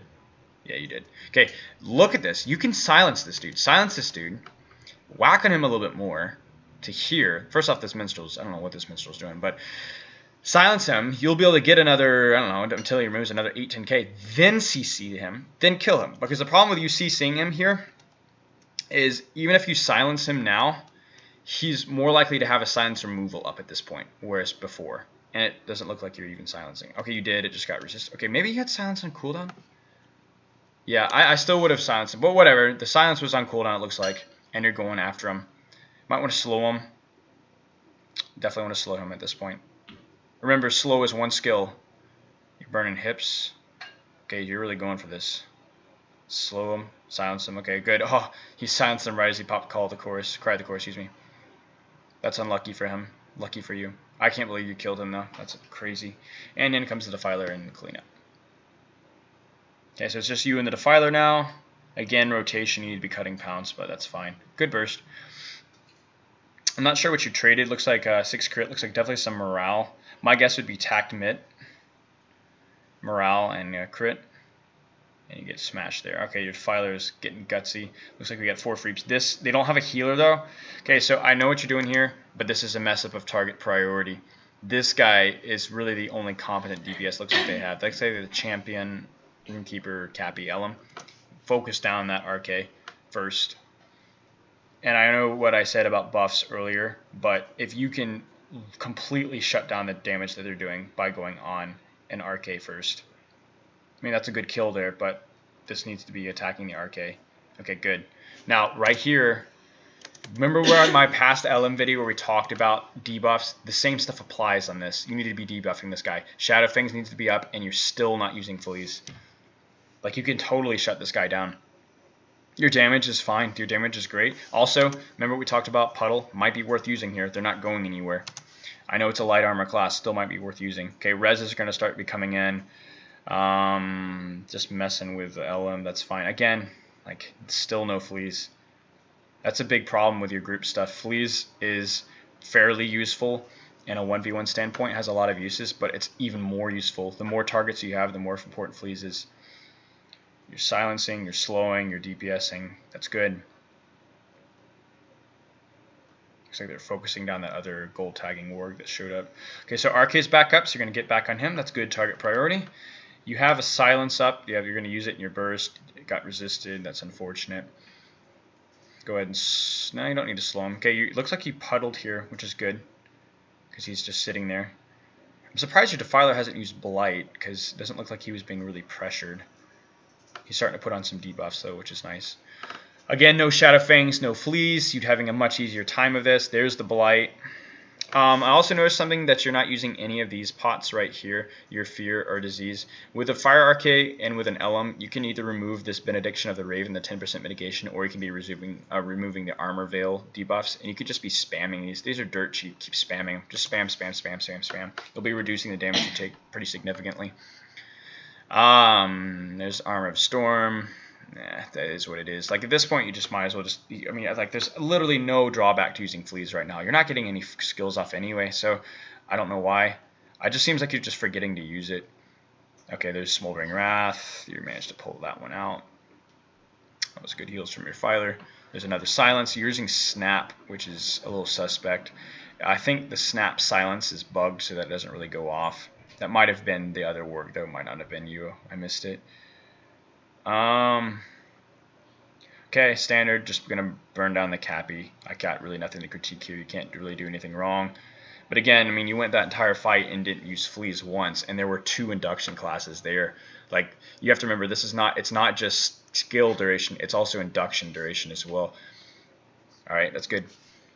Okay, another small group stuff. Looks like your Warg is back. This does not look good. You got like a lot of folks whacking on you. And bubbled, clutch. Okay, so target priority here. You got to find something to hit. You're going to go for the Burr. It looks like you're just targeting around finding stuff. You're going to go for the Champ. That's good. That Ren debuff is going to hurt. Champ or Berg is fine here. Okay, it looks like he's got a bolster. Yeah, he's getting healed. I was going to say he's got something on him. Fleas, dude. Come on, man. Fleas. Good kill. Okay, it looks like I feel like you could, the way these minstrels I've seen on Evernight, looks like you'd be able to kill them. I would go ahead and focus. Okay, good target priority here. You see the Fire Arcade stuff in here. You swapped over the Arcade. That's your primary source of DPS. At least test him out. See how much healing he's actually receiving. There's Armor of Storm. But again, like, use Shadow Fangs. I know that bleed's going to hurt you, but you're getting stun locked anyway. And you still have not used Fleas. Still have not used Fleas. Looks like you're fighting a Yellow Hunter as well. My goodness.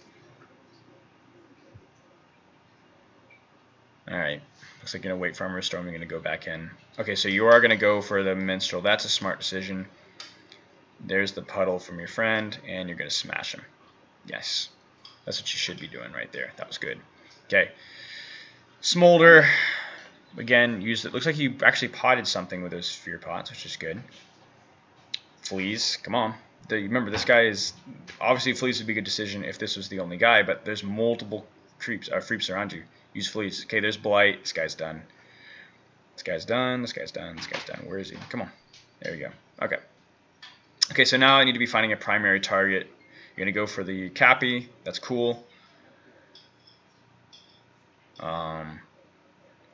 Still not seeing any Fleas, even though there's multiple creeps around you. Okay, so it looks like you got a Fire Arcade back. You're going to go into that. Remember, Fire Arcades, if these sit there and just let them induct on you, you're going to die. It's just for all of you guys out there. This guy's, as soon as he sees a Fire Arcade, he's immediately attacking him, which is exactly what you should be doing. Okay, yeah, this one has a higher priority because it looks like this guy is a primary damage source. There's a Smolder. I don't know what he's damaging. Somebody probably not in group. Okay, so we're getting slow up. You're going to go for the Pounce proc. You get the Pounce proc, and there's a Puddle from you. That's good. Again here, this like Fleas. And it looks like he's getting healed. It's time to find the minstrel. Find the minstrel. There he is. Okay, debuff. Might want to get a rend up before you go for anything crazy. In general, it's usually better to try and get rend before you go for like a puddle burst like that. I don't know if you need to worry about that too much with this guy. Yeah, but it would have been nice to get that extra 10% before you go for the max burst. With many, remember, it's not so much about sustained damage. It's more about debuffing, getting your debuffs up, and then puddle burst, just smashing them, then save everything for then. Okay, this champ's this here, and yeah, this is free points here. This is a squishy champ, no healer. Go for the points. Clean it up. Yeah. Okay. Now we need to find the arcades. Or it looks like they have another healer, but yeah, find the arcades. Okay, somebody actually used Shadow Things in him, which is nice. I don't think that was you. Again, we should be fleeing here. Like, there's so many targets around you. This guy's sitting in Blight. He's dead. There's the RK. Also dead. Doesn't look like they have. I think there's another minstrel out, but it looks like she is gold tagging. Okay, he's going to try and run. Done. Yep. Okay, so we're going to go back. Looks like there's a yellow hunter still left. Okay, so yeah. Good gameplay. This guy is obviously experienced small grouping Warg. A few tips for you guys who are new to Warg in general.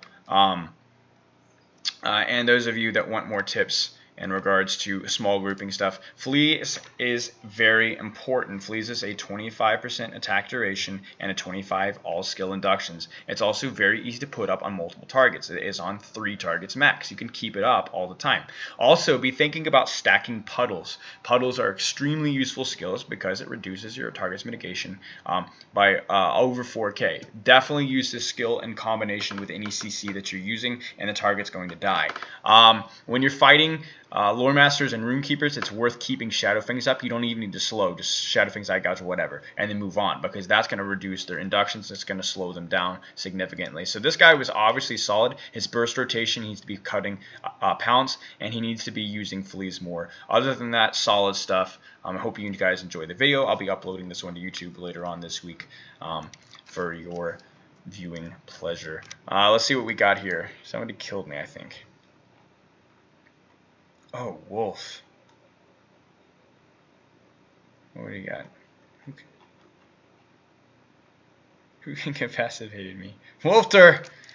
Incapacitated me with a range attack. Oh my. Alrighty then. Alright, so this guy looks like he's kind of fighting kind of dirty, so we're gonna give him one quick fight. Alright, let's check out chat. Hello, hello, hello. I can play anything at G for my protege. Spilo can't. Yeah, we're working on it.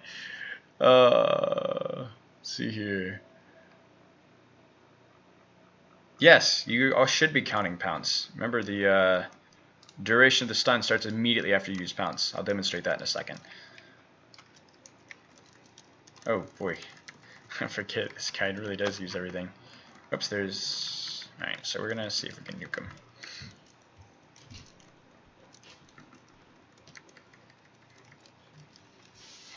This is where you just... This is like... you don't even backpedal. You just hold down W. Just chase after him. Strafe from maybe a tiny bit. Oh my goodness. He's got the fight on critical rating legacy, I think.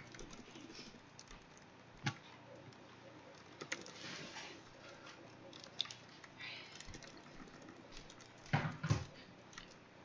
my goodness. Alright, so what I was saying about pounce... Yeah, those minstrels are really good. So we're going to find a target to hit with pounce. LC is blue. That's good. So as soon as you hit pounce, the stun starts. It's not when you, not when the animation finishes, and then you can just go through your burst rotation. I see a lot of high-level Wargs who make this mistake. This is probably the most important mistake not to make. So I want you to watch this bar. Pounce is hit, bang. It's minute, but it's about a quarter of a second after I hit the skill, it goes off. What you do when you pounce and let it go for the animation and then go is you're taking that quarter-second animation and you're just wasting that stun and duration. Instead of going, let's find a higher morale target. Let's see here. Let's go for South Outpost. Hello, Big Ed Mustafa. How are you, sir? Instead, you should be going Pounce, Eye Gouge, Claws. Cut immediately. So during that stun animation of him falling down for the stun, you already have 3 skills off. That's optimal. And we're going to talk about how that works on this outpost CG here. And obviously it takes dexterity, but what I think a lot of people like to do is they don't quite have the dexterity to chain all their skills together smoothly when coordination with pounce. So what they do is they'll pounce and then they get ready for their burst rotation. Now that needs to happen all at once.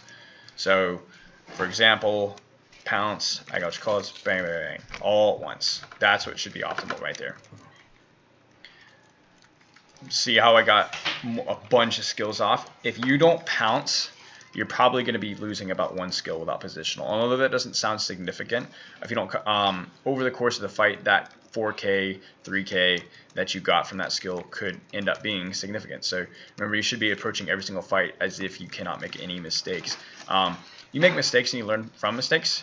But if you want to improve at Warg, you've got to actually take it seriously in regards to, listen, I want to really be improving. I want to make sure I'm not doing this or not screwing this up. And little things like not cutting pounds are common mistakes I see a lot of people making that a lot of people could be improving on. So we're not going to actually kill this guy, but we're just, well, we are going to kill this guy, but we're not going to actually flip the outpost, but I just wanted to kind of demonstrate. Okay. So we're going to head back to GG and see what that champ is up to. I might have to, I don't know, man. I might have to throw in some crit D or something. This guy's, he's going all out. Hi, Spilo. How goes the battle? Battle goes well. Battle goes well so far. Outside of outside of champions at GG, it goes well. I'm getting killed by auto attacks from Wolfter. It goes well. If you don't cut pounce, can't you get a higher burst by using another damaging skill? No, because you remember eye gouge doesn't enable another damaging skill. If I go pounce, don't cut it, claws, eye gouge, maul, howl, maul, or claws again. Yeah, okay, good. I got 3 skills off. Whereas opposed to 1, 2, immediately cutting pounce. 1, 2, 3, 4, 5. I can get more than that. I've done a lot of testing with it back in the day, but you can always get more if you end up cutting as fast as possible. Remember, the goal should be to keep claws and eye gouge on cooldown at all times. And if you're not cutting pounce, then you're not doing that. Also, don't prioritize maul. Just don't do it. Do not do it. Alright, so it looks like we get some stuff at GG. Who should I fight, chat? Who's my next target? Who am I going to go for?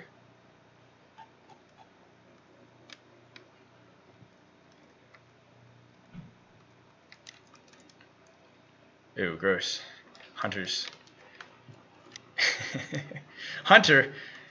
No! I know who you are. I want to fight Lagor. We'll see how Lagor's fights go. See if I can if I can get him. So some of you guys may have seen me fight Lagor, and it's really a fight of, can I kill him fast enough before he kites me off? And that's just generally how fights go of that nature. But we'll see how it goes. I want to use these tomes. I never use them for anything else, so might as well. Alright. Does he have a tome? No, he doesn't, thankfully. He does have pop buff, though. Okay. We will fight and see how it goes. Oh, we gotta turn on audio. It's no good if you can't hear anything but my nasally voice. Just a little bit. Gotta kill him before kite. Yeah, that's it. But the guy, he also, if he gets lucky with pen shot crits, then it's also ripped, so it's like, kind of stinks. Can't win.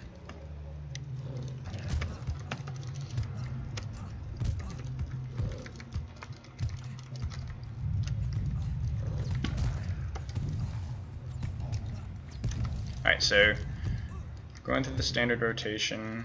He's gonna give me position. I don't know what's going on here. Oh, no lag on burst. Okay, also, unfortunately, looks like my crippling bite got BP'd, which stinks heat when that happens on the gore. That one didn't, though, which is good.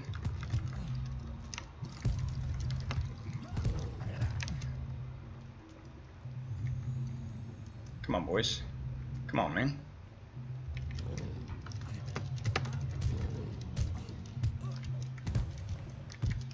Oh no.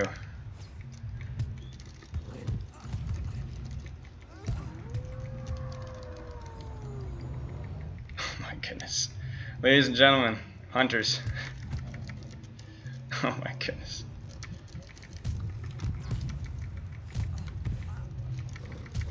Well, it should have been a fight my way because Cripple got BP'd, has turned into a fight that could possibly go Lagore's way. So, come on, boys. Oh my goodness, it BP'd Tendon Shred. So that's pretty much why people do not like fighting Lagore, for that very reason. I BP's 2 cripples, BP's Tendon Shred, and now that's fight's over because I can't catch up with him. So, ladies and gentlemen, 150k damage and 100 still alive. We'll try again in a little bit when he gets his cooldowns back.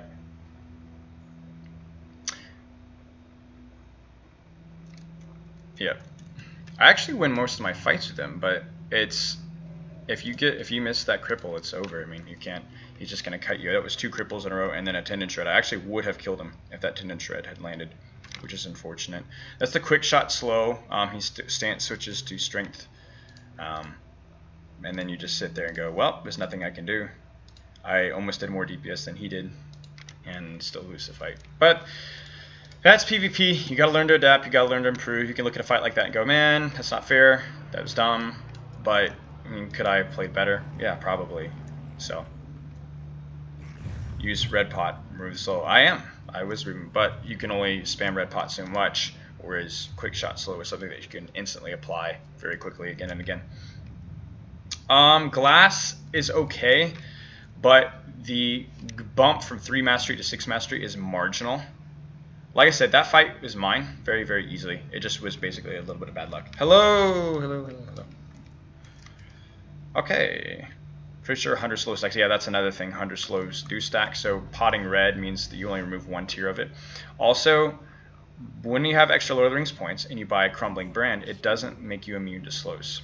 Or it used to not to. That might have been a Ghost Age, but it used to not make you immune to slows. So we'll give that 1 or 2 more fights. And then I promised that before I finish up, that we'd talk a little bit about Lore Master. I had a request from somebody watching the stream that I'd go over a little bit about Lore Master yellow line trait builds. So we'll talk a little bit about that, even though I haven't played Lore Master in forever. The analysis is Combat Analysis plugin. You can Google it. It's an awesome plugin. One of the definite must-haves for PvE or PvP.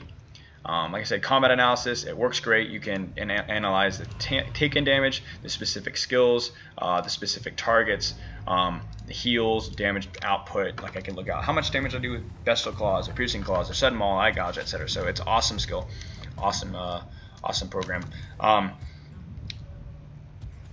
Yeah. Again, it just comes down to Cripple was BPE twice, and Tendon Shred was BPE as well. So we can even look at it. 5 crippling bites here. We'll go down to block, parries, and evades. And there's your 2 evades on crippling bite. Tendon Shred. There's your partial parry. That should have landed. It didn't land though, and he didn't have immunity either. So I do have to log over to Lore Master because I want to take about 15 minutes, 10-15 minutes to talk about rating PvE with Lore Master. And this isn't just in regards to rating because I'm not the most experienced rating Lore Master for sure. Raging Raiders has taken me on a few runs. But we're not going to talk specifically about what to do in specific raids, more about generally what should be your job in the raid. So we're going to log on to the Lore Master that has absolutely no gear, but we're going to talk mostly about trait points. I'm not going to demonstrate as much as just talk about it. So if you play Lore Master, stay tuned. This is going to be helpful for you. And yeah. So yellow line, red line. Red line is good in like solo instances. If you're running like tier 1 stuff, just kind of easy stuff, red line is definitely better. The AoE DPS is probably more contribution than what you do in yellow line. Yellow line, the armor debuffs, the damage debuffs on your opponent aren't really going to be worth it. Hey, speaking of the party tree, look where we're at. But yeah, so we're going to talk a little bit about yellow line trait builds. So we'll go ahead and create a new trait build. We'll just reset here. So use Strength of Nature to damage foes. This is general good questing stuff right here. Good AoE damage, especially AoE burst is pretty strong with red line. This is for survivability and pet strength. This is for general rating and fellowship stuff. So I don't have all my trait points, but we'll go ahead and demonstrate it with Fire Lore. Pretty much a must-have skill in most raid. This is for any melee damage. Anything that's hitting, swinging, smashing, bashing, Fire Lore is going to reduce the damage that they do. Now there's also an old LI which has pre-imbued plus 5% Fire Lore debuff strength, which increases this from 25 to 30%. So if you want to have what's called a swappy, click it on, hit Fire Lore, and then because you can switch weapons in combat, switch back to your normal healing one, or normal book. So that's a little quick tip. And you can also spread Fire Lore with Wind Lore, which means you can upkeep that 30% Fire Lore debuff of the entire fight without having to swap back and forth every time you reapply it. Okay, Frost Lore, tack damage. You don't see a lot of mobs doing tack damage nowadays. Some mobs and Throne will use it, but yeah. Moving on down, I'll go ahead and put points in that just for giggles, just in case. Okay, incoming heal debuff. In outgoing healing, that's good. It's nice. Tanks always appreciate it in tough fights having Water Lore stacked, not just because it's an extra heal over time, but Water Lore applies a 5% incoming heal modifier. Now what this is when I apply these trait points, what's going to happen is, watch, that 5% turns into a 10% incoming heal modifier, and that applies to all heals. So that helps the tank receive much more significant heals. Storm Lore, that's more of a CC skill. PvP skill is okay, not really useful outside of that. Power of Knowledge, not really useful. Morale cost of skills, not really useful. Fire, this is a great one. Playing with fire adds unique debuffs and using a Fire Frost skill on a target fire with Fire Lore. So if you put Fire Lore in something and then you hit Fire Lore again, or you use Wizard's Fire, you're going to add a plus 15% attack duration debuff on top of them, which is really useful. The Lightning and Frost debuffs, those are hard to keep up, so don't worry about it. But the Fire on Fire, the attack duration debuff is nice. And then when you trait Wildfire, again, we're talking about Wind Lore spreading. So that's another helpful thing to do. Don't really need it for Frost Lore. We're going to move on down. Ancient Craft, the armor debuff potency. Max this one out. The plus 15% armor debuff potency is really helpful in reducing mitigations on your target and helping your DPSers out a ton. And Disable increases stun duration, another useful CC skill. Lore Masters don't have as much of a CC focus outside of Blinding Flash and Baneflare. Those are your two primary CC skills. But if Throw a Light of the Rising Dawn testable, it's probably better than anything else in this trait line. So definitely worth using this. So you're going to notice now that we've got like no points. Like what do we do before we move further down? I would probably throw it here. Okay, it's something. Going to move on to Firm Grasp, plus 3% breakout grace period duration. What grace period basically means you've used the Blinding Flash, and remember, if you damage them after you use it, you break them out. That's how dazes work. However, the grace period means that you can damage them up to 3 or 4 seconds after you've already applied the daze before they break out. So in other words, I daze them and I damage them, they don't immediately break out. I have 3 seconds to damage them after I immediately daze them before they break out. So if you're going with targets that you're trying to nuke down as fast as possible before they get to you, Blinding Flash now also has a grace period to where they take a second before they do start hitting you. And that's helpful with really all CC. Quick Hands, that's in skill inductions, that's also helpful. I know some questions were asked about, hey, I don't feel like I'm inducting fast enough. Get more trait points and that won't be an issue. You can also combine that with Rapid Fire, another 10% inductions, which from Redline. Moving on down, Ancient Master, Fire Lore and Frost Lore skills cost no power, can target up to 6 enemies. That's kind of useful, but you can do that with Wind Lore almost as efficiently, so I don't put a point into this. Last thing I do put a point into is Enfeeble, Ancient Craft, Sign of Power, See All Ends, and Sign of Power Command. So this, this, and this all have their intensities doubled within the first 10 seconds of cast. So it means double armor debuff in the first 10 seconds, double incoming melee critical chance if you run that armor set from Silent Street, and a double attack duration. So theoretically, you apply Fire Lore, you get Wildfire debuff, right? You use Sign of Power Command and you spam it, you could have 45% attack duration on your target, plus 45%, which is really nice. So consider using that. This armor debuff is huge. This is really big for targets you're trying to nuke down. This is good for boss fights. This is good for boss fights. If you get to level cap using the Silent Street set with a plus 5% incoming attacker's critical hit chance, that's really helpful for DPSers, especially with Enfeeble, which means you have plus 10% critical chance on all your DPSers for 10 seconds, and then basically increases their critical chance for the rest of that. So yeah, that's pretty sweet. Someone said spreading using Windlore doesn't work on creeps. I never tested it, but something to toss out there. As far as I know, it's worked. It's worked for me in the past. I haven't played Lore Master in the Wars in a while, so that might change. So additional stuff you might want to consider getting if you're into raiding. Pet survivability, usually your pet damage is really irrelevant and grouping, but having it being able to survive other mob DPS is usually helpful, so I put points into this. Crit chance damage, and nothing's really useful here. I mean, the pet crit chance damage, if you're going to spend points, might as well put it into your pet damage. It's still more useful than this critical chance. Okay, so this is where we get into something here. Pet, physical, tackle master. Remember, as a lore master, when you're supporting your group, your attack mastery is pretty much irrelevant. So we're going to put points into prepared materials instead, which is going to, again, reduce your skill induction. So you're talking about 15%, 10%, 15%? Oh, it was right here. 15%. So minus 40% inductions, which is huge. Okay, again, we're like, well, what do we do now? So put a few points into this. Okay, so this is a big one right here. Increase your morale, increases your pet's morale, and most importantly, increases your mitigation by 2.5. So put all the points in there. Last thing you should be considering is Catmint. What this does is this doubles your Raven's fire mitigation debuff when you use Catmint and then use your Raven mitigation debuff. So what you'll see a lot of raiding people do is they will keybind their Raven mitigation skill.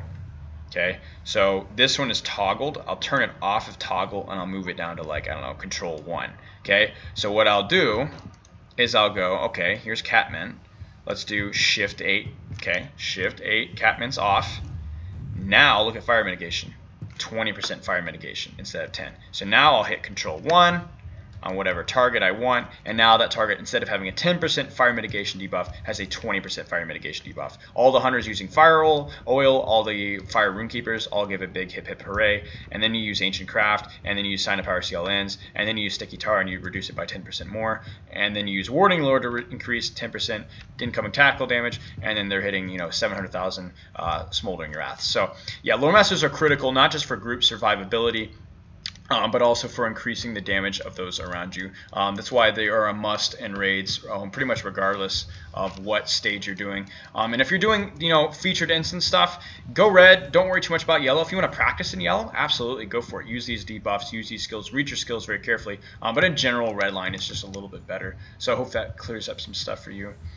I'm going to be going back to leveling my hunter. Yeah, leveling your hunter, you're going to be nuking stuff. Absolutely one-shotting everything. So for redline, for those of you guys that run redline, we'll talk a little bit about redline. For PvE, this is for PvE specifically, you're going to put in your points in your induction stuff. You're going to go down your fire type damage. You're going to go to your attack damage as well and throw points into that. Now lightning storm, max it out. Max it out. Staff strike, that's helpful as well. Plus 12% fire damage. We'll hold off on that until we find out how many points you've got left. Give Sound of Battle Wizard's Fire chance to upgrade 2 Burning Ember DOTs at once. That's actually pretty helpful, so you're not spending the entire fight upgrading Wizard's Fire, but we're going to hold off. Burning Ember's Pulse is important. Plus 30% chance to apply 2 stacks of Burning Embers at once. That is also helpful. Ring of Fire, put 1 point in this. You don't need the avoidance debuffs, and you don't really need the size. You just need the additional AoE damage. We're going to go ahead and max that out. Fire Shield is helpful. Nature's Fury is a good additional AoE skill, but it's not really worth the points. Fire Lore for debuffing those around you. You definitely need your Water Lore incoming heal debuff, and you need to be able to spread fire. So what we're going to do is we're going to give ourselves Storm Lore, and we're going to upgrade our lightning damage from that, which is going to make our Lightning Storm hit harder. In addition, we're going to go ahead and pop this. Okay. Ancient Craft, there's our Wizard's Fire spread. Disable, the stun duration is super nice. And then just to make sure that we get all the way to where we need, we can pop a point in to reduce the morale cost and things like Light of the Rising Dawn. But that's a good PvE build, and actually not a bad PvP build, but I wouldn't recommend Ring of Fire for PvP as much. But yeah, hopefully that answers some of your questions in terms of rating. Put the points into stuff that you know is used. Power, sharing, power costs, things like that are not worth putting points into. Share the Power is an important Lord of the Rings element skill, but it's just so easy to do that any buffs to your power sharing is just really not necessary. So I don't recommend it, especially when it's tied to Gust of Wind, probably the most useless trait in all of Lord of the Rings Online ever. Gust of Wind is a skill not even worth using. So, all right. We'll go back to work, maybe grab in 1 or 2 more fights before we head off. We are almost to 11 a.m. Eastern Standard Time, so my stream is almost done.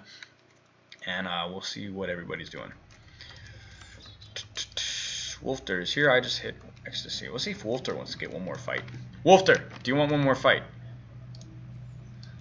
We'll see if he answers by Twitch once for yes, Twitch twice for no.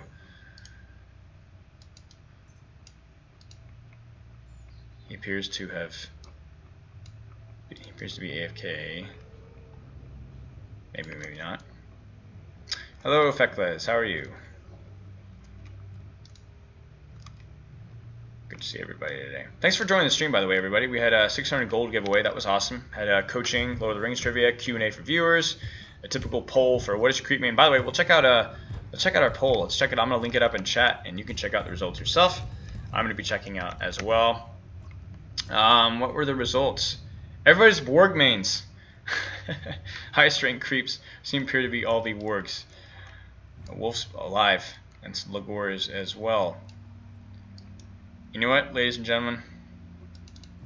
We're going to keep up this relative glass build for Wolf. Throwing on some mastery.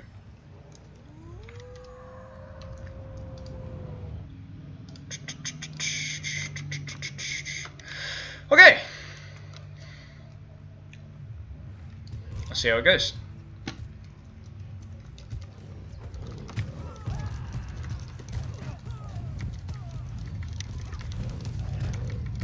Oof, cut lag.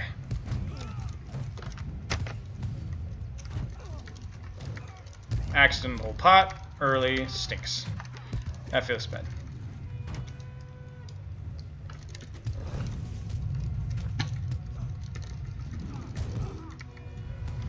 Alright, so that was unfortunate. I potted with basically full morale. Well, that movement was rough. Okay, so he appears to be having some lag. Okay. We'll pull off there. That was an interesting fight. I'm like, oh no. I was at like 90 something K and then boom, bumped right back up. Oh, fun fact, pots don't crit. I know that's something that someone was mentioning the other day in chat. Oh, creep pots can crit. No, they can't. They don't crit at all. They hit for the same amount every single time. The one thing that does provide discrepancy with creep pots is creep pots, I believe it's the same with creeps, are affected by incoming healing. So if I have high incoming healing as a high rank creep, it means my pots are going to heal me for more than they would for other folks. So keep that in mind. Yeah, the lag was rough there. Considering the channel we're in, that is no surprise. That was a good point. It is a Warg channel, I guess. So there's mostly Warg mains watching. We'll see if Lagor maybe wants another fight. See if I get any luckier with the lag. Uh-oh, our champ friend's back. What's going on? He's not happy. He's not happy about something.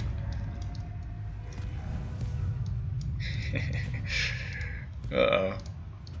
He's going to disarm. He should be... Alright, we're going to coach him live, ladies and gentlemen. He needs to be getting lacerate up. He's got jagged cut, but he does not have his lacerate bleed up. He's got upper hand. He's got dust, but he needs to be lacerating. He's going to be running. He's running. He's running, ladies and gentlemen. He's running for his life. He's trying to kite out. Fight on. That's actually an interesting strategy. So rather than waste his time and apply damage on something that he knows he can't out damage. But now lacerate's up. He's gonna... Okay, there's the savage wound. There's the jagged cut. I'm waiting for the mutilation and the impale, but he's got to slow him first. He's getting kited hard. There's mutilation. Now where's the impale? Does he have impale? There's the impale. Didn't crit. That's okay. Probably should be Sundering Blow on this guy. Sundering Blow removes about 2k mitigations, and in heavy armors it hits pretty hard. There's the Wrath.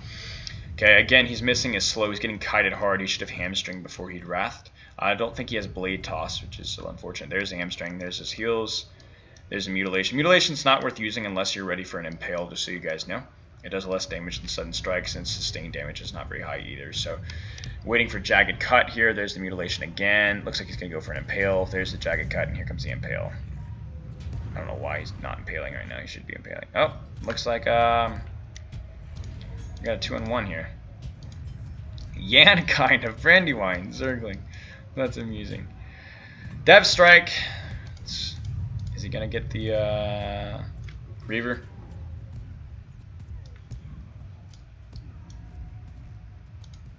And the champ's dead. And a corpse jump is in fact, ladies and gentlemen. Oh no, there's traps! Who's running yellow out here? Oh my goodness.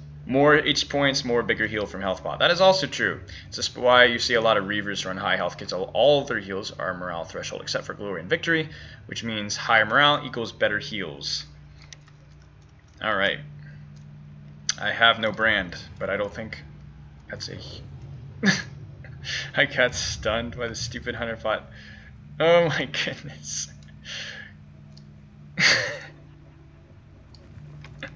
Oh! The hunter is defeating me. Oh goodness gracious. Ladies and gentlemen, Lord of the Rings PvP. Alright, is that DOT? Okay, we're gonna go.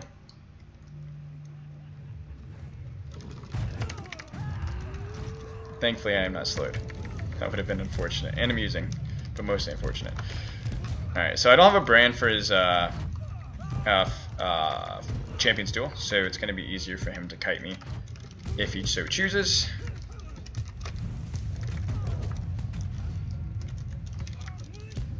We'll see if he so chooses. If he does not so choose, that was kind of him. So I'm not going to CC. I can do this without CC, right? Right? Yeah, I can do this without CC. I can do this.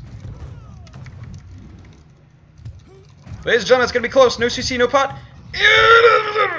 Got it. You didn't hear that. I don't know what noise that was. That was close. That was close. It's a good fight. See, he was nice. Not kiting, so I'm going to be nice and no CC, no pot. Uh-oh. Uh-oh. Champ's back, ladies and gentlemen. And I have to go because it's 11 o'clock. So, anyway, thanks, folks, for watching the stream. I appreciate you guys all. Next week, we're going to be having another 600 gold giveaway. If you guys have Warg PvP or any sort of Lord of the Rings, Warg, Burglar, or LM PvP that you'd like coach or like commented on, please send it to me on my YouTube channel. This is Stormcrow Productions. I'm Spilo. Thank you for watching. Stay tuned for the next stream. Have a great weekend, guys.